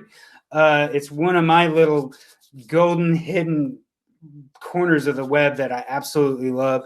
And they have all kinds of like graphics packs, video packs, stock music packs, endless amounts of article packs and templates and stuff like that. But those are tangible things that people can use. And that's the kind of PLR that if you're going to offer PLR as a bonus, that's the kind of PLR that you want to use. And the place I'm going to show you get all of it for free. So I know I put this under bonuses that you can buy, but you know, you can also go out and find really high quality PLR packs that are actually worth the money and spend the money on. Okay, so let me just take another. Whew. You start to lose your voice when you get on these kinds of workshops. So that kind of PLR is absolutely usable.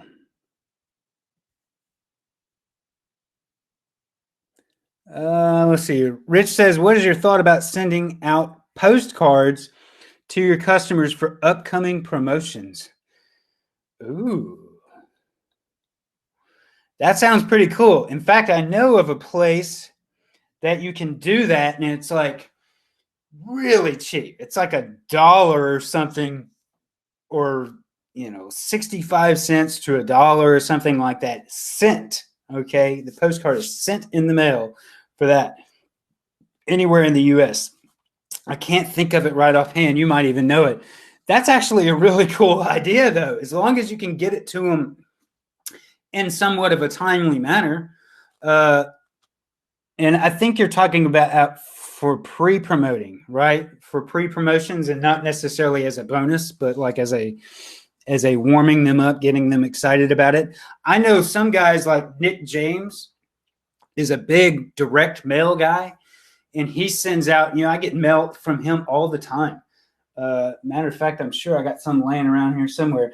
I get mail from him all the time where he's like hyping up one of his upcoming launches or products or something like that.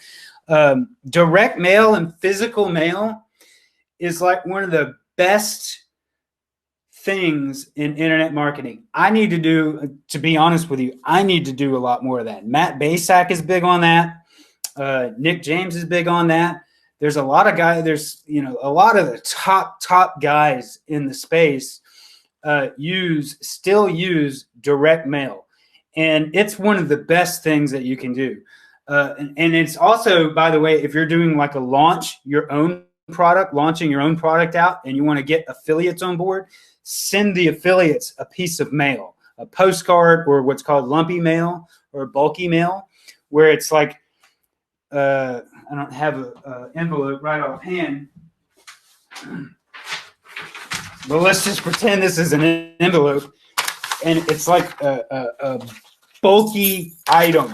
It could be like a little squeezy ball or something, just something that makes the envelope stick out and like feel lumpy, like there's something physical in there besides just a letter. Works really freaking well.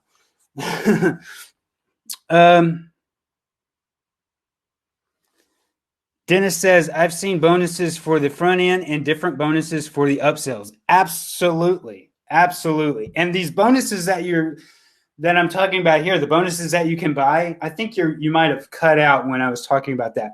These are bonuses that are really great for upsells, for incentivizing those upsell purchases. So instead of, I don't know that I would necessarily put some of these, like I'm not going to send somebody a $5 to $7 book if I'm only going to, for the front end, okay, that might be only $7 itself, right? Unless it was like a $20 or $40 front end, then yeah, maybe I would. But these are really great for incentivizing those upsells. So if you buy the front end and you buy one of the upsells, I'm going to send you one of these amazing bonuses too, right? And so, and I'm glad you reiterated that, because incentivizing the upsells is key for extracting more money from your customers. And I almost always incentivize upsell purchases with bonuses, because it just, people will take you up on that, and you will get more money per customer. It's one of the biggest secrets to getting more money per customer is to incentivize those upsells. So that being said, and I've had people like, dude, how did you get so many people buying the upsell? Nobody else is getting it, because I incentivized it with the bonus, right? And like the books, the physical books are just really awesome. They're really awesome bonus to send out as a physical bonus, because people really like books, whether they read it or not. They like just having a book in their hands and being sent a book, and it gives them the feeling that they've read it. But it's just, I don't know what it is, man. Books are just awesome. And as a bonus, a physical printed paperback book, you just can't beat it for a bonus. Also, you can offer gift certificates, gift cards, and coupons. All right. If you can get gift certificates for a certain website or if you even own products yourself, or you have your own store or anything like that, you can offer coupons to one of those products. You can offer a gift certificate to spend, X amount in your online e-commerce store, or what have you. So just another one I wanted to throw out there. I've done Amazon gift cards before, but I stopped doing that because it's almost like giving cash. And again, people kind of frown on the whole cash back thing. I know it sounds great, and the customers actually love that bonus, but the vendors typically don't, because it kind of devalues their product if you're just, sending that cash right back. So anyway, if that makes sense. Moving on. Yes. Okay, moving on. So, all right, Rich was talking about this. How to deliver the unique bonuses. It's really simple. I just use a Google form. Okay, you go to forms.google.com. They're really simple and easy, point and click, easy to set up. I ask for the name, their email, their purchase receipt, transaction ID, like the PayPal transaction ID, and any information that you need from them to fulfill the bonus, like their physical address. If you're doing a traffic bonus where you're going to buy them a solo ad or something like that, you want to ask for their website URL where the traffic should be sent to. If you're doing a logo for them, if that's something that you want to offer, you want to ask them the details of, okay, what's your business name? What colors do you like? And, you don't have to feel like, if you're doing like a logo thing, which you don't have to feel like you got to give them the perfect logo. You just ask them a couple questions and, here you go. Hope you like it kind of thing. You got a free logo. But anyway, ask them that. I'm not saying, you still want to provide quality, but you get my idea. And then you just provide the share link to that Google form as the bonus, right? That's when, like in Warrior Plus, when they go and they click on the download bonus, that's where I'd put either the form link, or I would create, usually what I do for my bonuses is I will create a Google document, and I will call it bonuses for Rich's product, or whatever it might be. And then I'll just give the information. So if bonus number 1 is a ebook, I link directly to the ebook. And then bonus number 2 under that, if it's a physical printed book that I'm going to send them in the mail, that's when I give them the link to the Google Doc or to the Google form so they can go fill it out, and I put all the information for all the bonuses there in the Google document. Okay. But for bonuses that you're going to, these unique ones like this, where you need specific information, then I'm just making sure somebody wouldn't ping me again. Jeremy, you froze up again. Just use a Google form, and Google Forms will save the answers right into a Google Sheet, okay, which is like an Excel spreadsheet. And it makes it really easy. You just got all their info right there. And then when you're going to fulfill the bonuses, you just go right down the boom, column 1, row 1, 2, 3, 4, 4, and bang, bang, bang. And what I do is, like, after I fulfill the bonus, I'll highlight their name in yellow so that I know I've already fulfilled that for that person. And then I just go down the list of people that did it, beep, beep, beep, beep, beep, and that's it. And Google Forms even has this plugin thing, and it's called the Form Limiter. And I should have, if you ask me in the group about it, I'll show you how to get to it. But there's a form limiter that where it will actually limit the amount of entries that it will take before it shows them, okay, you can't fill out this form anymore. All the spots are gone. And so that way, if you have a limited bonus, let's say you have 25 printed paperback books that you're giving as a bonus, you don't want more than 25 people that can enter that form, right? Well, you might not, but you could put that form limiter on there, and it will actually, after the 25th person has entered their information into the form, it will actually stop accepting any more entries. And the next person that goes to the form, it will actually display whatever message you want it to say. Hey, all 25 bonuses are gone. Sorry. You know, that's a pretty harsh thing to say. But you know what? Here's the deal. It's a limited bonus. And your customers need to understand that's a real limit. Hey, you didn't get in time. Next time we do this, you're going to be more apt to get in there faster. And it also helps when you do a limit of 25 and then the next day you say, you know what? We ran out. We ran out of those 25 within the first couple hours. I'm going to open up 10 more spots. And those people are going to rush to it because they've seen, oh man, it's limited. So that's called the Form Limiter add-on in Google Forms. So you can add that as well. Just checking the chat there, making sure nobody's pinging me. Gotta drink some more water. So moving on, those are all bonuses that, custom bonuses are the way. And this is secret number 6. All right. Your bonus pack is the feature. Okay. And this is an angle. You don't always have to take this angle, but this is a great angle if there are a lot of other people promoting the same product. If it's a big launch and you're competing against a lot of affiliates for sale, especially in the internet marketing space, in bigger launches, you're competing with 500 other affiliates all promoting the same thing, and half of them have the same subscribers on their email list as you. Okay. And so your subscribers are getting emails. Don't think your subscribers just getting emails from you. They're getting it from John and Jane and Jim, and they're all promoting the same product, right? And so here's how to differentiate yourself even more is you make your bonus pack the actual feature of the product. I'm going to show you a great example of this here in a second. But again, everybody else is promoting the product. And so you're not promoting the product. You're promoting your bonus pack. And by the way, you can get this bonus pack if you pick this product up, right? Your bonus pack is the feature. It's the main event.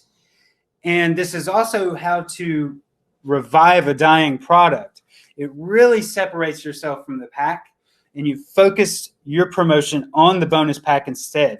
And you can create a catchy name for the bonus pack itself. Instead of it being just, 5 bonuses or a bonus pack, you can give it a name to make it feel like a product, okay? To make your bonus pack actually feel like an entire package, an entire product. I'm going to show you an example of this in a second. And create an actual catchy name. All right. And here's the next level of that. And this is really next level. And by the way, I learned this stuff from Dr. Ben Atkins, who he's not really in the internet marketing space anymore. But when he was, boy, he could kill a promotion. Absolutely crush it. And I always wondered, how in the heck do you do that? And finally, he told me. And this is how he did it. It's all about creating that master pack, that bonus package, and making it the feature of the thing. And the product that you're promoting is almost an afterthought. It's almost like, yeah, there's this product that everybody else is promoting. Yeah, but check out my freaking Up Viral Elite Master Pack, right? And it helps to have the name of the product in it. Up Viral is the name of the product I promoted once. And so that really separates you, because when 100 other affiliates are promoting, Up Viral, or are promoting, we're promoting the Up Viral Elite Master Pack, or if they're promoting the secret email system and you're promoting Rich's Master whatever, Master Pack Extravaganza. I can't even think of a name, but then it kind of throws people off. it's like they don't even see you promoting the same product as everybody else. They see you promoting this other thing, right? And so here's a perfect example, and I'm going to show you the page to it also. But let me show you what this did. We were promoting, it was more of a high value product, and we got 68 sales. This was a higher ticket product, and it grossed $10,000, almost. It was $10,902. It was almost $11,000 that we grossed off of this one promotion, and this is how we did it. We used the UpViral Elite Master Pack, and I think that I already have that open. But here's the actual page. Now, this is not the sales page of UpViral. You might have heard of the product UpViral before, but what we did was we made this sales page for our bonus pack. Like, this doesn't look like necessarily a bonus page. It's like Elite Master Pack Component 1, right? And this is all about, this is one of our bonuses, all about our bonus. And it looks like a sales page for the Master Pack, if you will. Component 2, right? Ultimate Eye Candy, done for you, tried and tested landing pages, optimized to promote highly viral content. Remember, I was saying done for you content, like tangible things they can actually use. What was this first one? This was some training, 3-step process, mass conversion, follow-up frenzy, going viral is one thing, blah, blah, blah. That was some training as well. And you'll get a link. I think I linked to this in the resources as well. No, this ain't a link. This is actually on my computer. It's not up anymore because we promoted this years ago, but I thought it was such a great promotion. By the way, at the top here, we interviewed Wilco, is the actual guy. We did a 21-minute interview with him about UpViral and all kinds of tips. It was watch the video above to learn major components to building an extremely viral campaign that you can use to generate massive exposure to anything you choose. All right. And then, we did some verbiage here. We called ourselves experts and we created this master pack, right? Colossal case studies and viral underground live session. And, we had the buy button, only 250 copies available. And, the Elite Master Pack is valued at over $1,537, but you can get it for free by investing in UpViral today. You'll get instant access to our Master Pack on the download page after you purchase. And then click here to view the sales page and get your copy of the Master Pack. You get access by purchasing UpViral through our link. All right, the Elite Private Mastermind. We gave them a mastermind. We gave them special bonus number 1. We gave them some software. We gave them a couple pieces of software. Okay. We even put a guarantee on it. We put all the guarantee, all the risk on us, which of course is all this stuff they're basically getting for free. But also the UpViral had a product guarantee. So if they had a problem, they would get a refund. But we made it look more like a sales page than your typical, I guess, quote unquote, bonus page. And we promoted our Elite Master Pack more so than we promoted the UpViral itself. Like, we were promoting this package. And so this is just one example, and it's not even the best example, but I thought the results from it kind of speaks for themselves. It was a really great promotion from us. And so I wanted to show you guys that. Make your bonus pack the actual feature of the thing. It's not just about the product. It's about your bonuses. That's how you separate yourself. Let me get back to you guys real quick. Make sure we're not having some chitter chatter. Okay. Not yet. We're still live and going here. I did hit record, didn't I? Okay, yeah, I hit record. Oh, how cool would that have been if I'd have forgot to record it? Okay. Secret number 7. Don't give all your bonuses at once necessarily. Sometimes you do, but if you want extended promotion, don't give them all at once. Leave some bonuses for when your sales slow down. All right. Let's say it's day 3 or day 4. Your sales have just kind of taken a tank. Everybody, pardon me. Everybody's done buying, and that's when you hit them. Boom, I just added a new bonus. Brand new, fresh bonus. You don't have this one yet.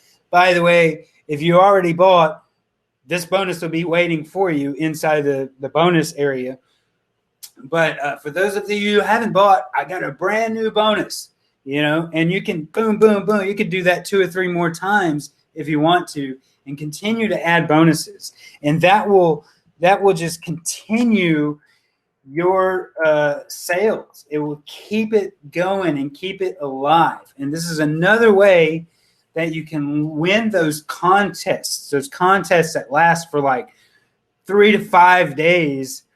And it seems like after day 2, you just can't even get any more sales. And you're like, man, there's no way I'm going to win this contest because, I'm at number 2 and Johnny just jumped up to number 1. He took my spot. Now what am I going to do? I'm all out of bonuses. That's why you save some bonuses, or at least come up with new bonuses at that time and hit them with a new bonus when the sales slow down. And you can win. I tell you, I've won several leaderboards just by doing that. Okay, adding those new bonuses, you will get another spike of sales. All right, because again, a lot of people buy for the bonuses a lot of times, even more so than they just want the product. They want your bonuses, especially if you're doing really good bonuses like I've just showed you. All right, next thing. This is along the same lines, different angles for different days. Okay, it's not just pound the product. Okay, you can use different angles, and this is how you overcome affiliate fatigue. Again, that is when it's day 3 or day 4 and your sales are just starting to tank and you need some new fuel. Okay, so each day you can start to feature an individual bonus in more detail. So let's say you've already told them about all of your bonuses, right? And you've hammered them with talking about your bonuses for a few days. Well, one day you can go in and go into a lot more detail about just one of those bonuses. So for example, you might have been previously in the past couple emails been talking about I'm going to do a live workshop as one of the bonuses. And you just do a short little blurb that's like a paragraph, and you don't really go into detail too much. Well, you can take a new email and spend the whole email or message. Again, this is, it's message. It could be an email, a Facebook post, or whatever. But you can do a new email that's in a lot more detail about just the workshop. Hey, by the way, I want to tell you more about that workshop. We're going to be covering this and this and this and this and this and this and this and this and this. And that's why you really want it. And you're going to get a lot more people that are then going to buy, because before that bonus may not have intrigued them that much because there wasn't enough detail. Now you're giving them a lot more reason why they want that bonus, that one individual bonus. And then you can do that with each bonus in your bonus pack. If you're doing 3 different bonuses, 3 high quality bonuses, for example, that's 3 separate emails that you can send about that in there that are in more detail. It gives them a different angle each day. So it's something new, it's something fresh, it's another reason to mail, and it's going into more detail. You're going to get more sales that way. All of this stuff matters. All of this stuff really does help. And it may only get you 2 or 3 more sales for that email. And it may only get you 2 or 3 more sales on the next day, but that all compounds. It all adds up.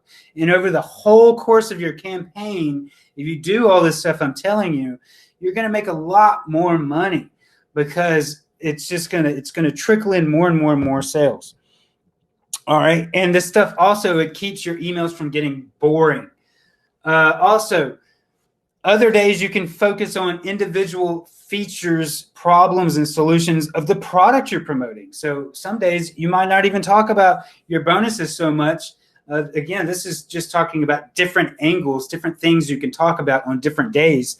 Focus on an individual feature of the product, really get into detail, into the meat of one specific cool thing about the product that you're doing. Tomorrow it could be another specific cool thing about the product that you're promoting. All right. And I said this before, if possible, get the product creator on for an interview. And it really does do wonders if you do that. And again, that's another email, that's another angle.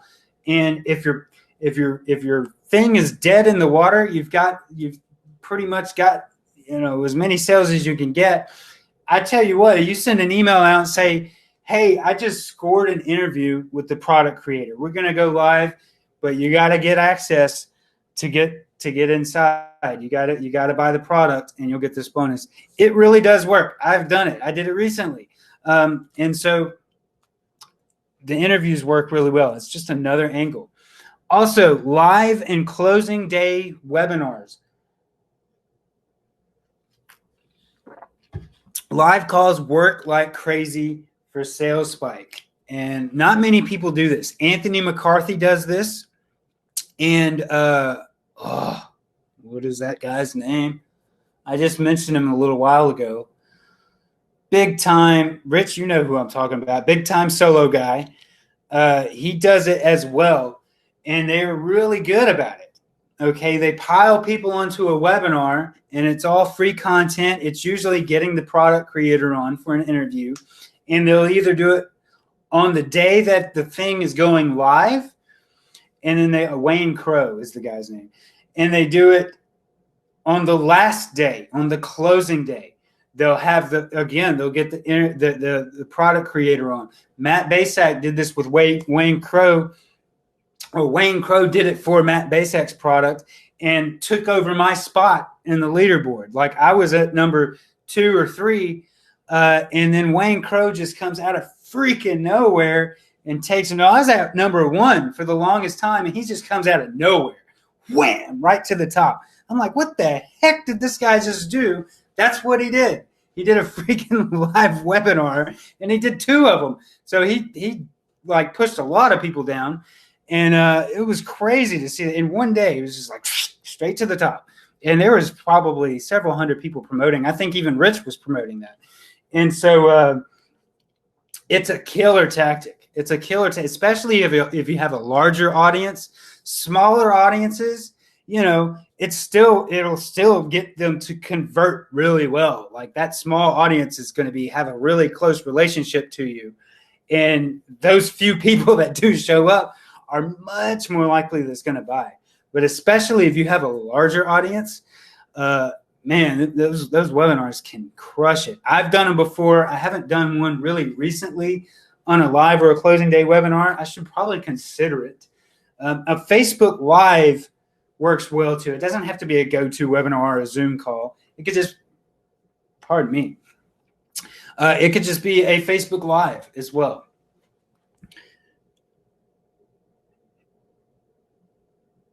Yeah, let's see. I got some questions. Dennis says, that's a great tip. Thank you, Dennis. Rich says, yeah, Wayne Crow. Yeah, I knew you knew who I was talking about. We were both on the same leaderboard, me and Rich. And, man, Wayne just was like straight to the top. Man, that was ticked me off. I was like, man, just took my number 1 spot. What's wrong with you? When you're highlighting a bonus, maybe one.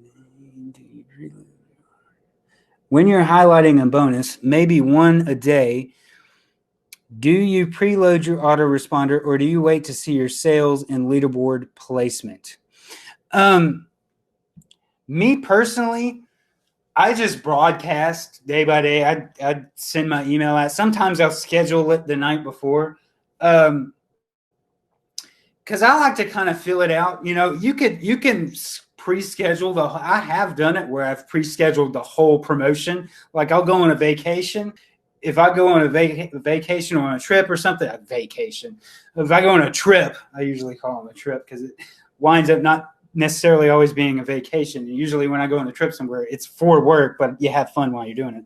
But because this kind of work is fun. And when you go on a trip and you go to work at an event, we call it work, but we're really just sitting around shooting the bull and telling our secrets to each other.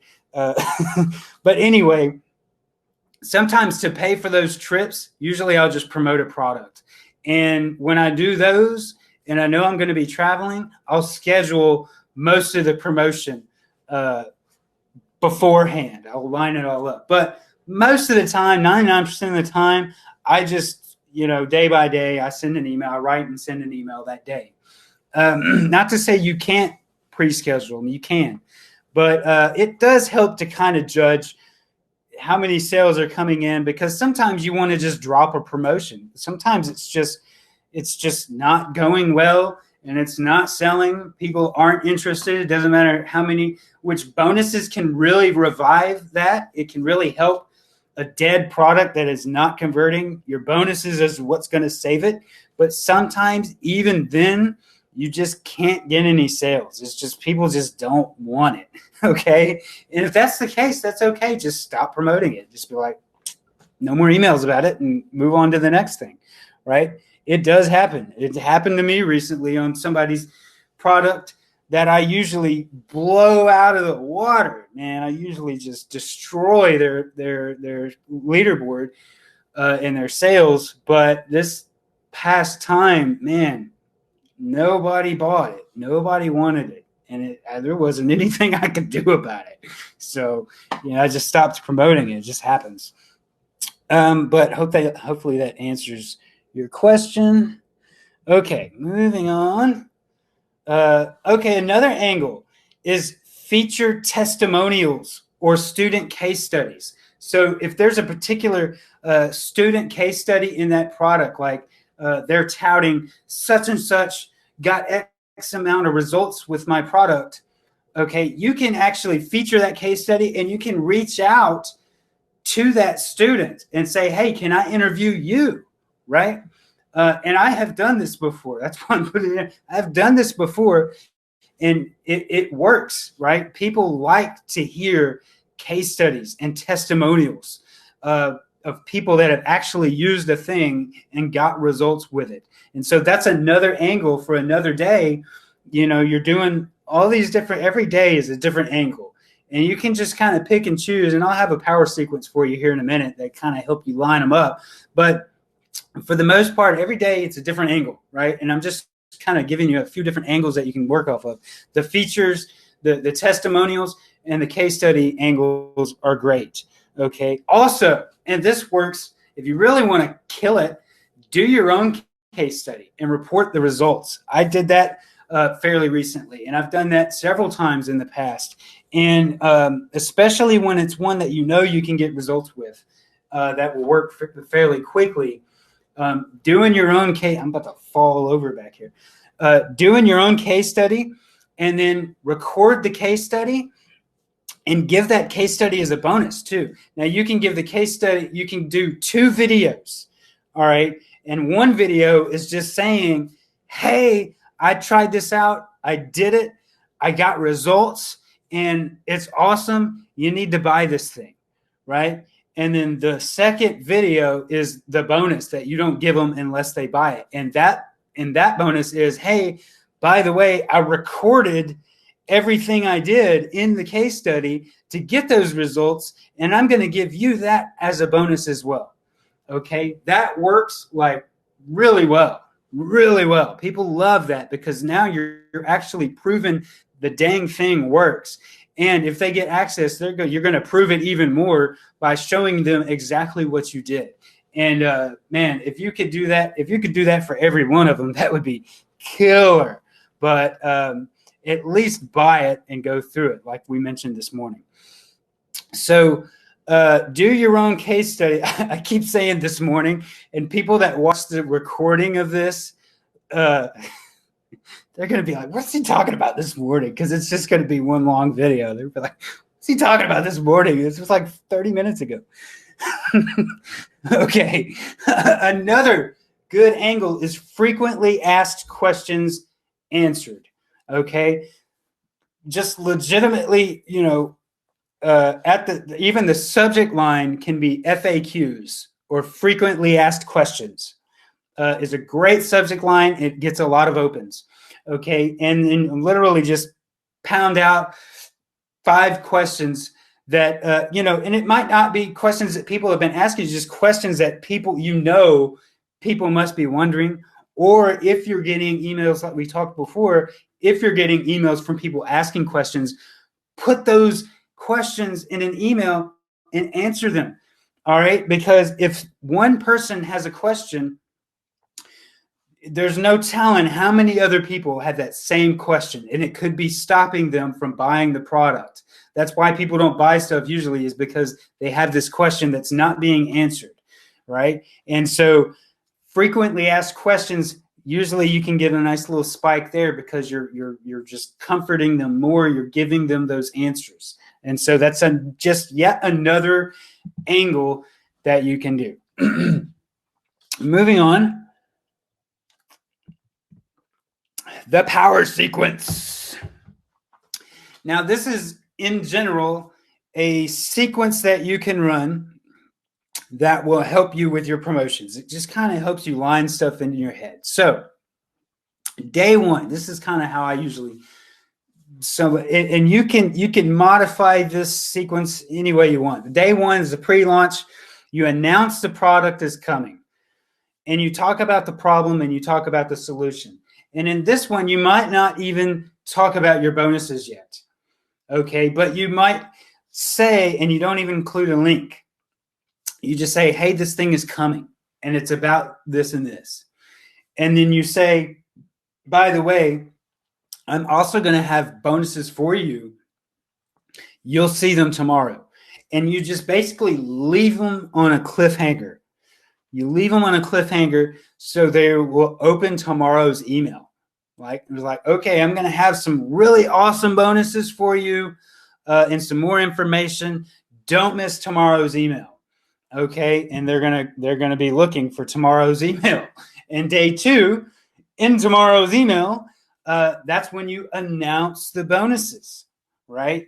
These are the awesome bonuses that I'm going to have for you. Here's a quick recap of the product, but this email is more about your bonuses. That's the feature, is the bonus. You got to get these bonuses. And by the way, some of them are limited. Okay, this one you can only get, it's 25 of this one. So you better be there on time at, 7 o'clock in the morning or 11 o'clock a.m. or whenever it goes live. Be on time so you don't miss out on the bonus. And day 3, and again, your pre-launch could be however long, but we're going to say day 3 is the live day. Okay, it's going live. So you can give, and I've done this in the past, especially if I'm trying to win a speed contest, I'll even do a 1-hour warning. Well, I'll send an email an hour before it goes live, and I'll give a nice reminder of the product and the bonuses. And I'll keep it like, that'll be like more of a detailed reminder of, what the problem solves and a really good recap of the bonuses. Okay. And that one you can get more detailed, and also a link to the sales page. And you can do a link to the sales page in day 2 as well, a preview link to the sales page.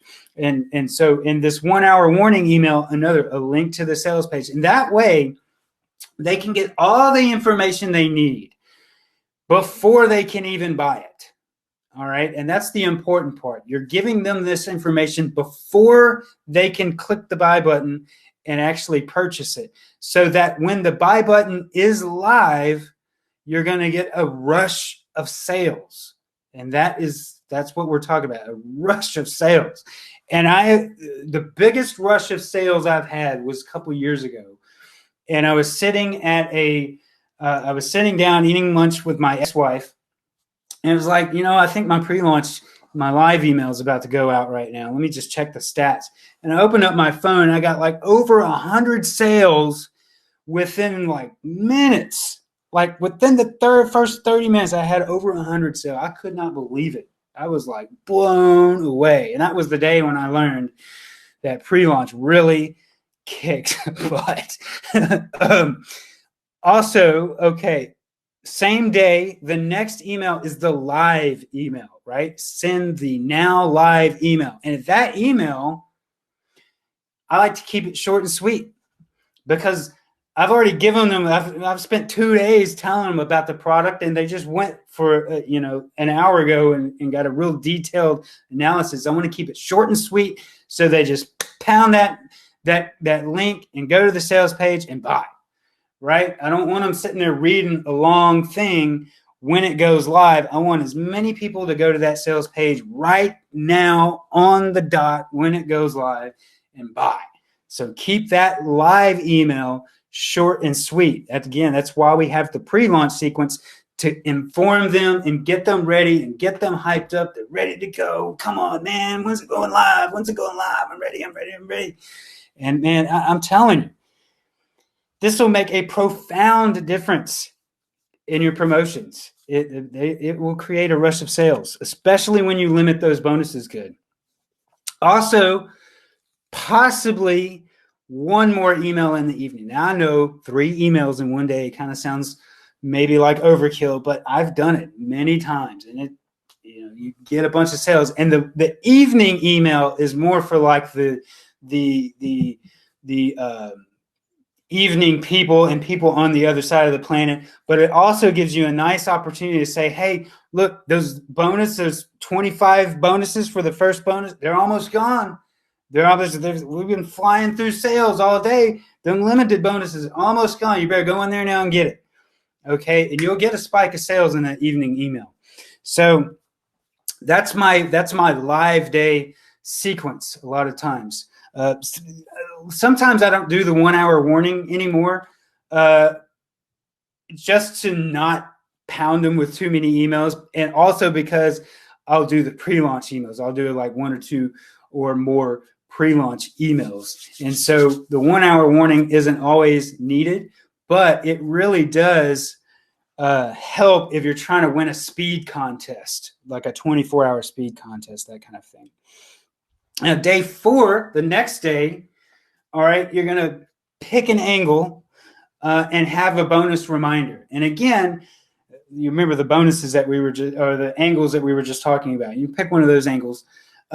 And then have bonus reminder or a new bonus, or hey, the limited bonuses are gone. We've added a new limited bonus. Any number of those angles. Also, day 5. Okay, that was the new bonus added. So the angle 1 is picking one of those angles. Maybe tell a little story about how the product creator got the results with the thing, and remind them, hey, we got these bonuses still, don't forget. And then day 5, you could be like, hey, I just added a new bonus, come and get it. It's hot because everybody bought on day 1 and day 2. The majority of your sales will come in those first like two days, but you'll still get sales. I'm telling you, if you do this stuff, you'll get sales every single day, as long as you keep pushing it and create new angles each time. Especially if you're adding new bonuses, you're going to get more sales. Day 6, FAQs. They've been seeing all these emails from you. You've been hitting them with it, and they're still kind of like, man, I don't know. I'm on the fence. I still have these questions. And so those FAQs might answer those questions for them. You get a few more sales. Day 7, again, a student case study. Feature a student case study or your own case study, because then again, it's just another incentive. It's another education tool. It's another angle. And then day 8 to however long you want to keep promoting. I've seen people promote product. I usually stop after like day 4 or 5. I usually don't promote for too awful long unless it's a really nice contest that's going for like 5 days and I still need to keep promoting. Continue with different angles or do a closing webinar. Usually the launch period on a product only lasts a few days. So that closing webinar will help you seal the deal on the last few sales from people that will, after everybody else is done, you'll pick up the last few stragglers, and after that, it's pretty much done, right? It's pretty much done. It's closing or a closing bonus. It doesn't have to be a closing webinar. It could be a closing bonus, any kind of angle on the closing day. Like, this is the last day, the last chance you're going to get it. The price is going up. I got another bonus I'm going to give you. This bonus is running out. We're going to do a webinar. Just really hit them hard, because I'm going to tell you a secret. The last day and the closing day of a promotion or your own product can sometimes bring, and this is especially true with a high ticket product, more sale or the same amount of sales as the first day. This is really true with like a webinar product that you're promoting. If it's like a mid ticket or a high ticket, and you're promoting, and day one is good, but the days in between aren't really that great, that last closing day, you can double the amount of sales. I mean, it happens all the time. Rich can probably attest to this, because I know he's getting training from Anthony McCarthy. And Anthony McCarthy and I have talked about this before.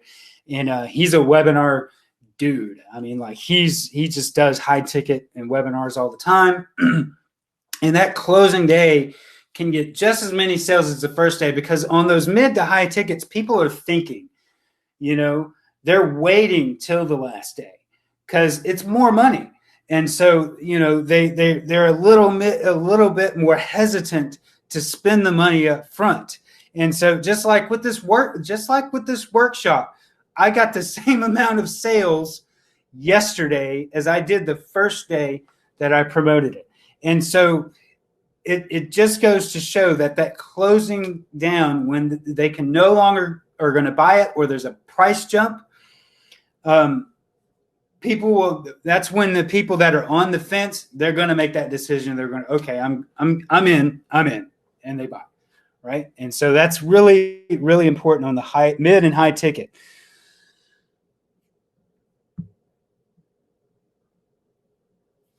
Rich says, I resend my unopens in the evenings. Helps with the opens and clicks. Helps with the opens, he says, and clicks. He kind of put some emphasis on the opens. It really does. Mailing the unopens, people who haven't opened before, and using a different subject line. And remember, we talked about split testing subject lines, and using your winning subject line to mail the people who haven't opened yet. It will make a huge difference in your sales. It will get you more sales. Absolutely. Rich says, good sequence to follow. Dennis says it sure is. Thanks, guys. And again, you can mix and match this stuff. I just wanted to give you some kind of a sequence. This is kind of how I do it for the most part. I don't do all this stuff all the time. But when I really want to crush it, like this is a truly a powerful sequence. This is a power sequence. You want to just nail something, really nail it and get some sales and go all out. It's a little more work. It's a little extra effort, but that extra work and that extra effort that you put in is more than what the other affiliates put in, because affiliates are lazy, okay? Including me, right? We're lazy. Let's just be honest. That's why we're promoting affiliate projects, because it's easy and easy money. And so the more work you put into it, the more value you put into it for people, the more effort you put into promoting it and giving people different angles, feeding them new information, giving them new products, giving them new bonuses, giving them new FAQs and webinars and interviews. And so the more you give them, the more sales you're going to get. It's just that simple. It's really that simple. And so the more effort you put in, the better. Whew, I got to drink some water. I think we're chugging along through this. I think we might almost be done. Let's see. Best days and times to mail. And this is in the U.S. And here's important. First and foremost, testing is key. It will be different for everyone. But these are based on real statistics. I looked at a number of reports, just to verify this stuff, and it is pretty much the same for me. But the best days to mail GetResponse reported in their annual, what's the best times to open report or a send report, was Monday and Tuesday lead in the average number of opens and clicks. And then Saturday to Sunday and Sunday have the best click to open ratio, which means you get more clicks, basically. More clicks to opens. You'll get less opens, but you'll get more clicks for the amount of opens you get versus like Monday and Tuesday. And honestly, best days to mail is every day, right? In my opinion, every day is a great day to mail, because every day you mail, you make money. If you don't mail, you don't make money. And it's as simple as that. And trust me, people don't care if you mail them every day. A lot of people are scared that, oh man, if I mail every day, it's going to burn my list. I don't mail every single day, but there are periods of time where I do mail every single day. And yes, you'll lose a few subscribers, but let me tell you what, if you mail that day, you make money that day. It's just as simple as that. If you mail, you make money. If you don't, you don't.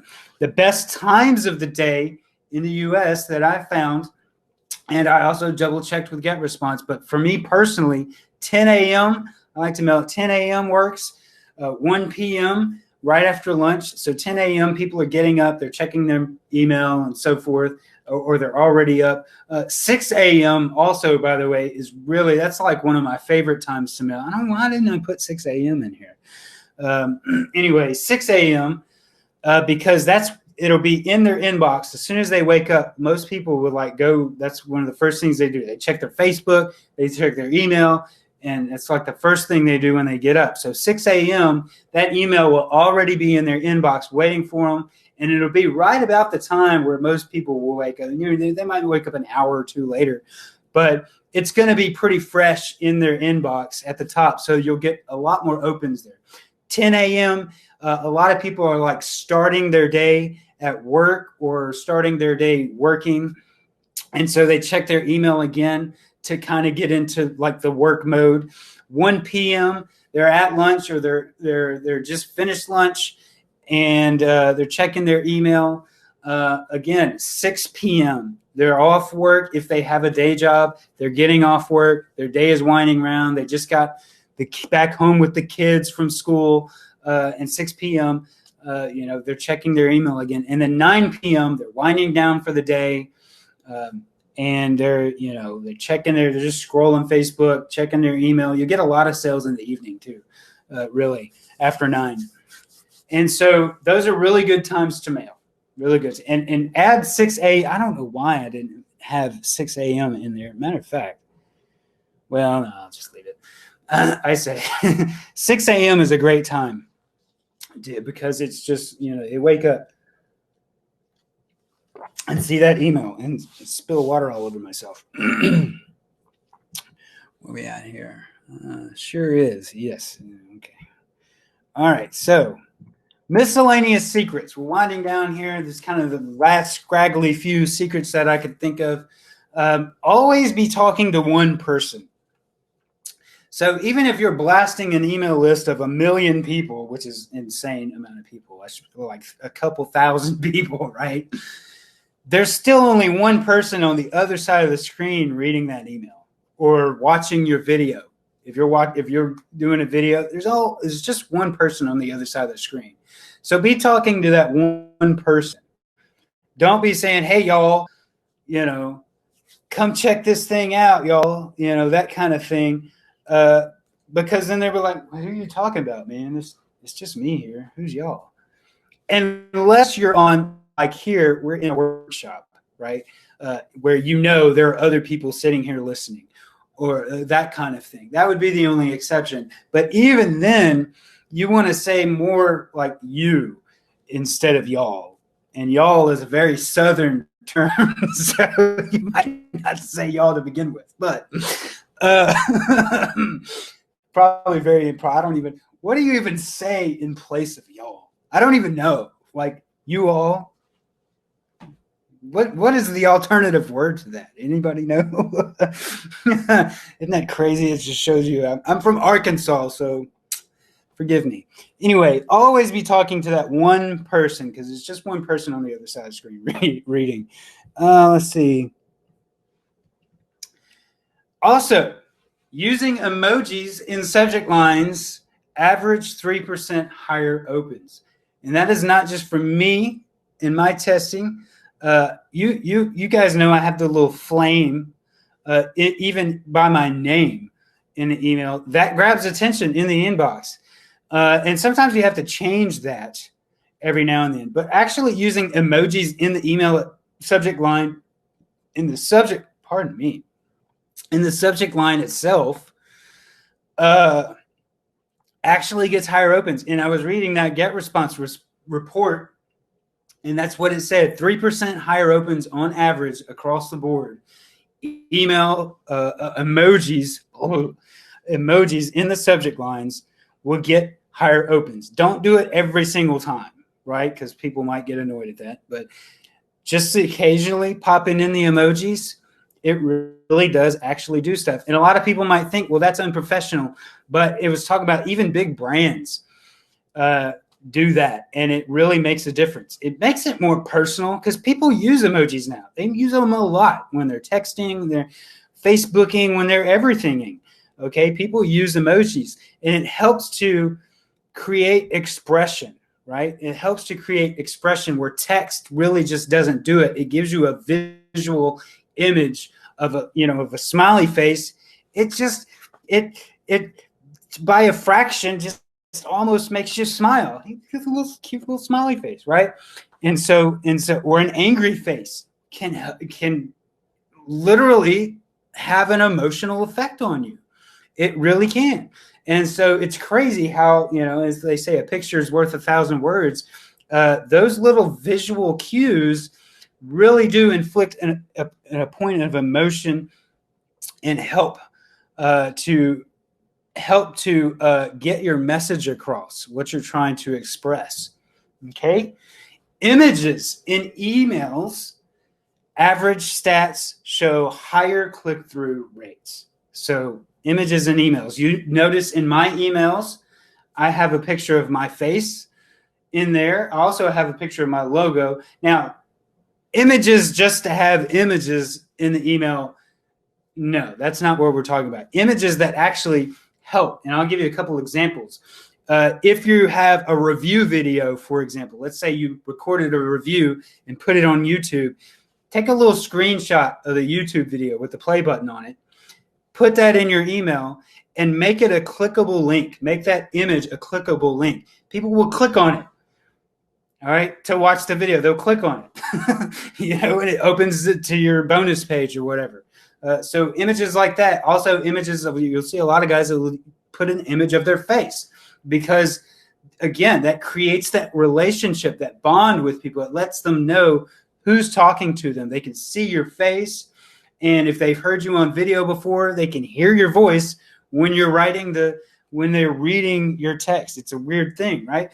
But it just helps create that relationship. Whereas just plain black and white text on a page doesn't always cut the mustard, right? So feel free to use those images in emails. It's not going to hurt your opens or your deliverability and stuff that much because it's very common now to use the images.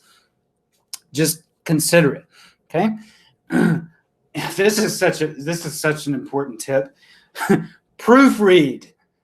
Not once, not twice, but 3 times at least. Proofread your email, especially with email, before you send it. And what I do is I proofread it once, twice, 3 times. Then I send myself a test email to my Gmail. All right. And I read that.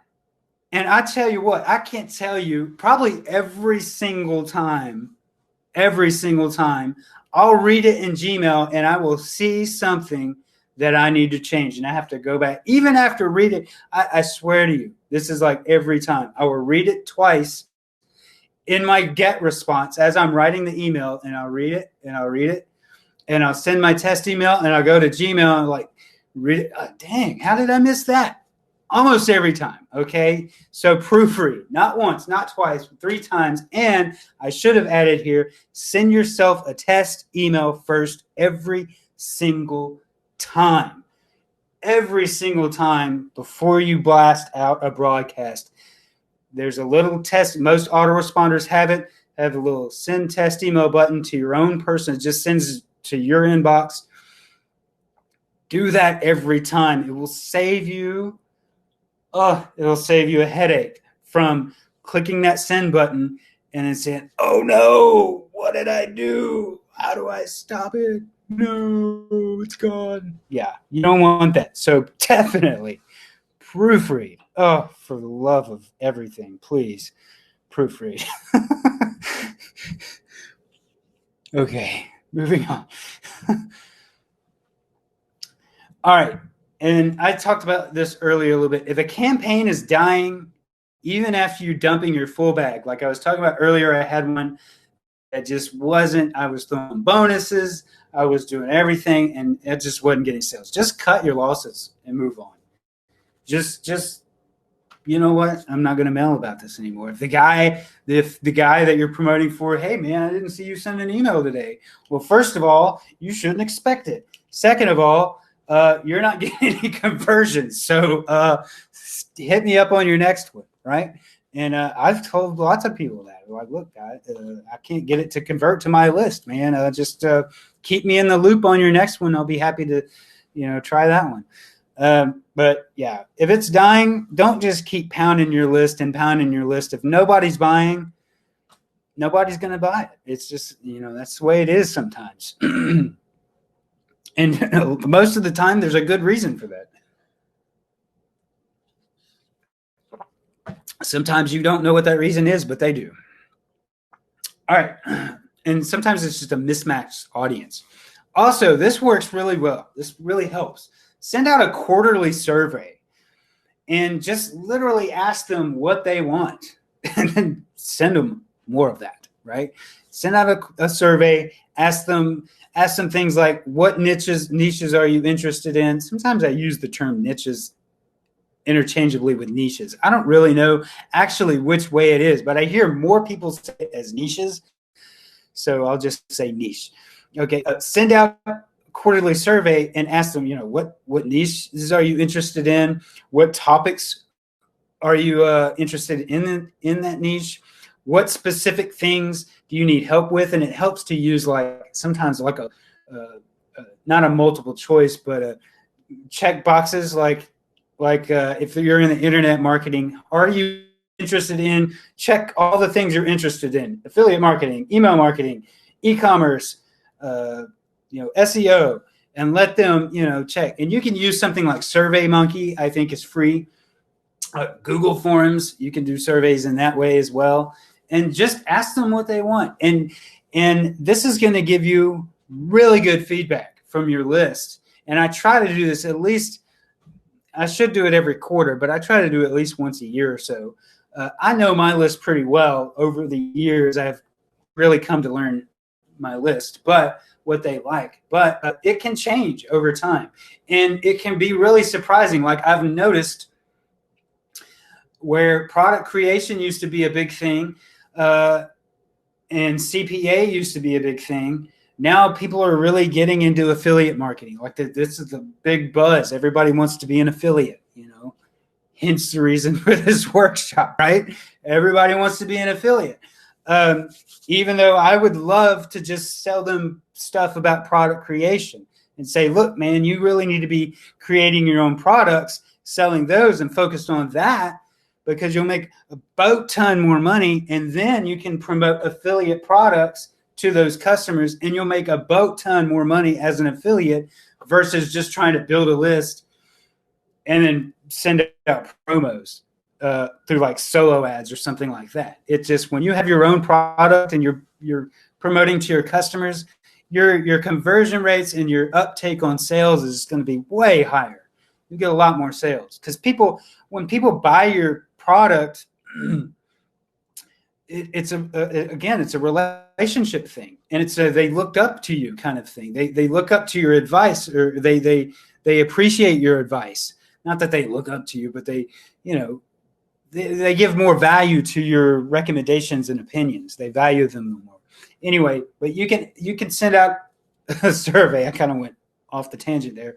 You can send out a survey, ask them what they want, and start sending them more of those things that they say they want. Because oftentimes it will surprise you. You think that they would be into one thing, and like most people are completely into this totally other thing. You're like, oh, that's why my promotions have been sucking bad and I haven't gotten any sales.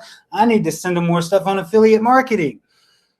And then bang, you start sending them stuff on affiliate marketing. What do you know? You start to get more sales. So also, I really love this. Matt Basak, again, he's a mentor of mine. And he said this, he says, your integrity is your reputation. And so if you're all the time sending out bogus stuff and your bonuses are bogus, you're always spammy and flashy, and that's going to be your reputation. If you're that dude, if you're that car salesman, that's going to be your reputation. Your integrity and how honest you are, how transparent you are. This is a hard lesson I've had to learn over the years, by the way. I didn't always have that integrity. When I first got started in this business, I'll be honest with you, it was about the money. It was like, man, I can make some great money at this. But that runs out. That runs out after people figure out who you are.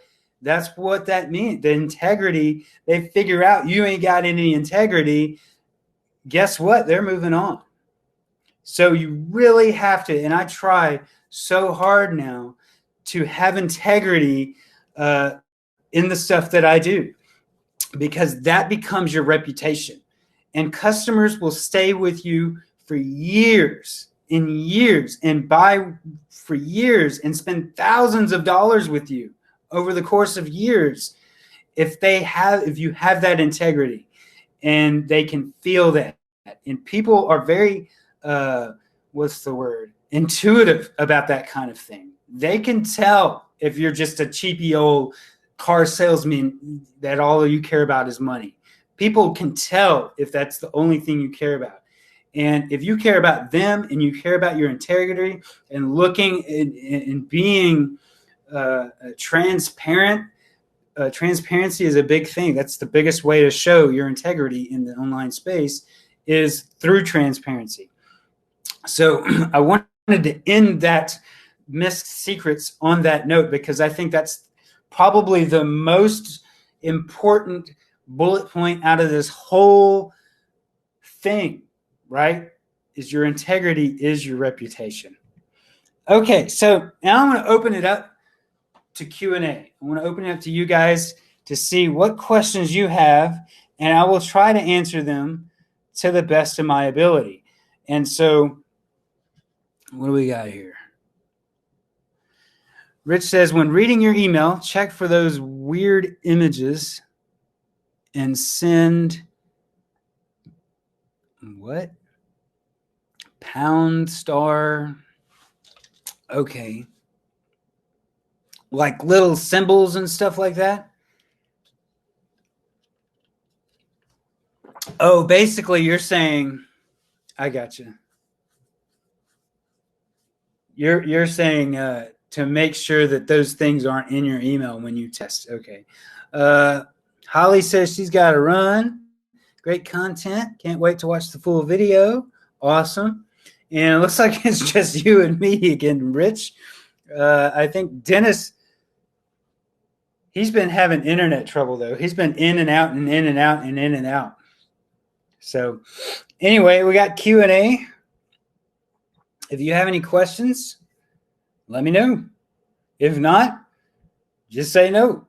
We'll move on.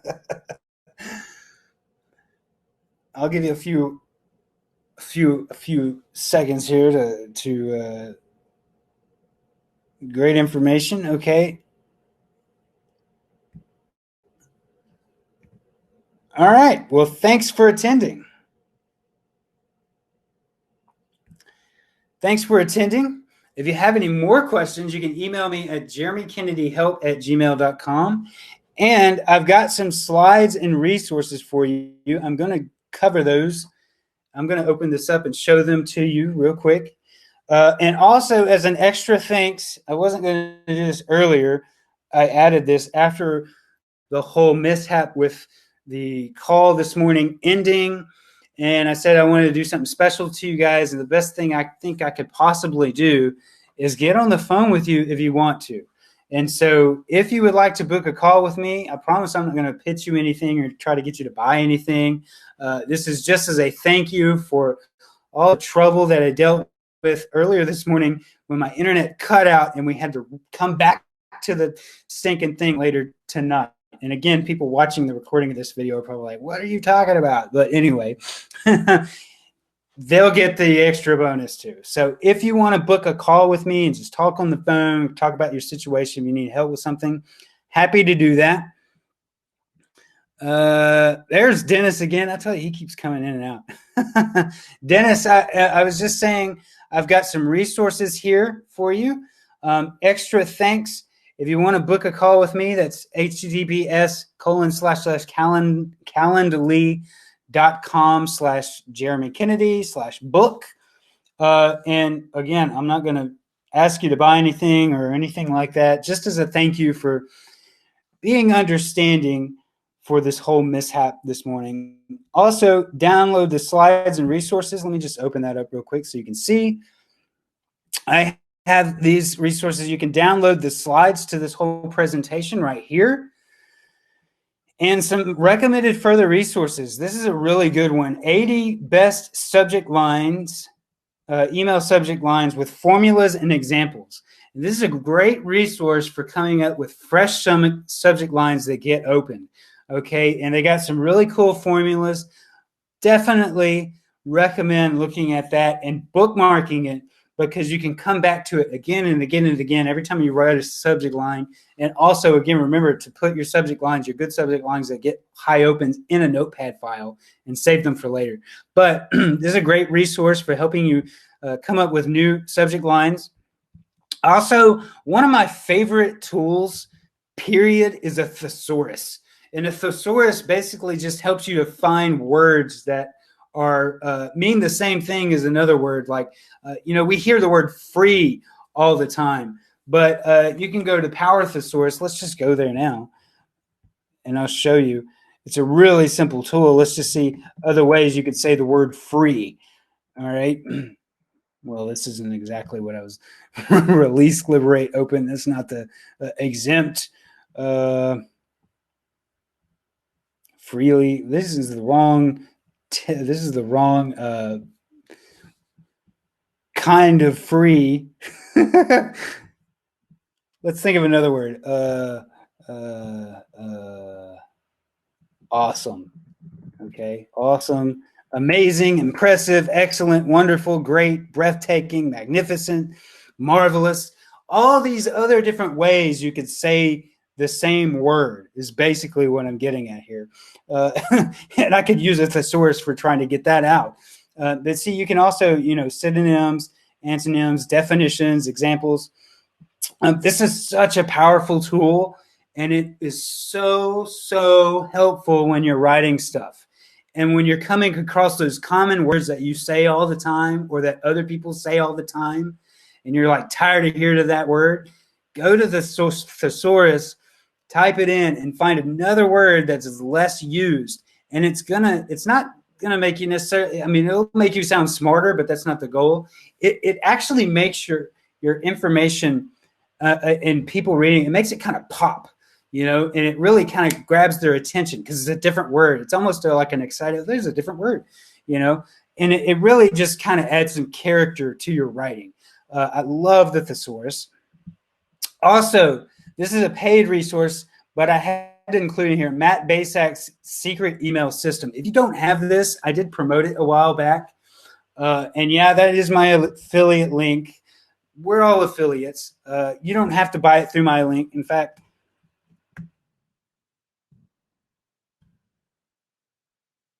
secret.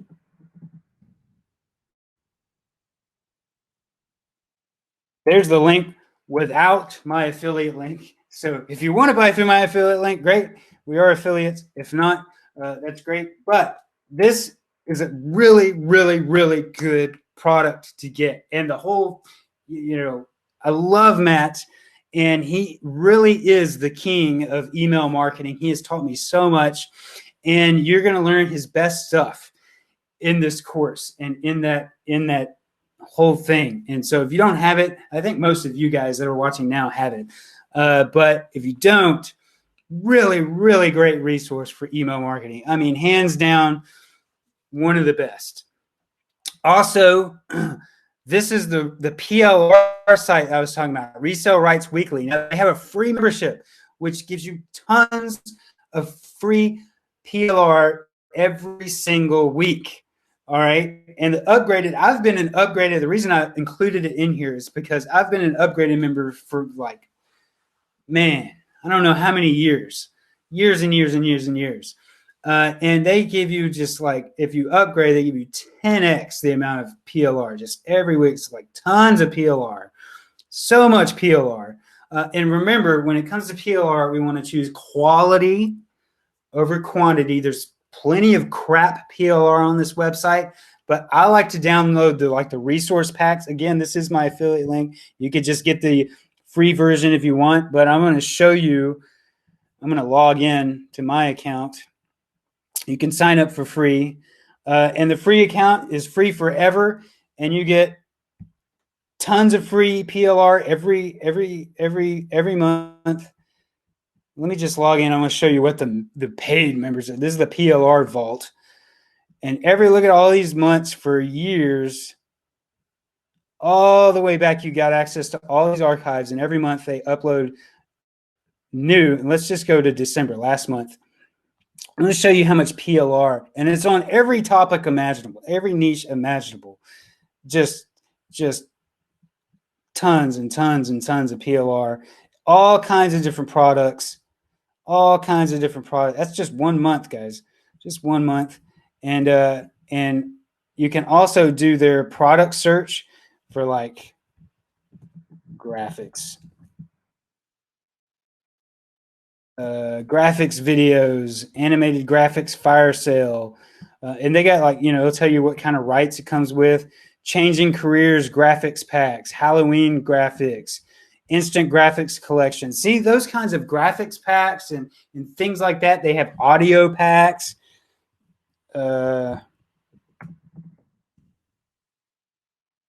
Stock audio tracks, hip hop tracks. People will use those in their videos as background music. Stuff like that people can actually use, right? And this is all in the free member downloads. Here's the free, if you want to just be a free member. It's very similar. So like, it's just less, right? But still, it's each month. Did they stop doing the free each month? Well, how about that? They stopped in July. Well, they still do it in the upgrade. How about that? I don't know. Anyway, I've been an upgraded member forever, and it works really well. They have the gold downloads, which are like even better. What happened to the... Oh, that's just this month's gold downloads. Anyway, really, really awesome resource for PLR. Let me go back to the workshop. Copied the links. And oh, by the way, the link is there. And if you download the slides, that link goes to this resource page. Okay, and there's the slides as well.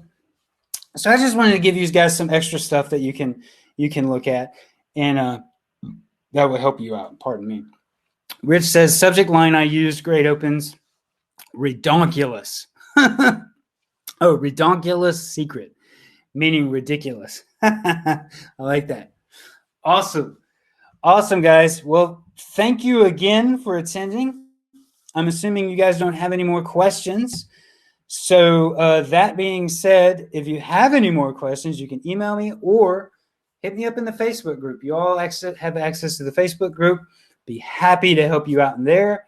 Or again, you can book that call with me and I'll get on the phone with you and just talk about your situation and whatnot. Won't pitch you anything at all, I promise.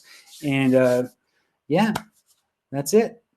Hope you enjoyed this. I hope you really got some value. If you did, I'd love to know your thoughts in the Facebook group. If you just want to post a little something about what you thought about this training, that would help me to get any honest feedback. You feel free to be critical, and I appreciate it. It'll help me improve it next time I do it, if I do it again. But my voice is dying now. Thanks again, guys. I'm going to end it now, and we will see you in the group. Bye-bye.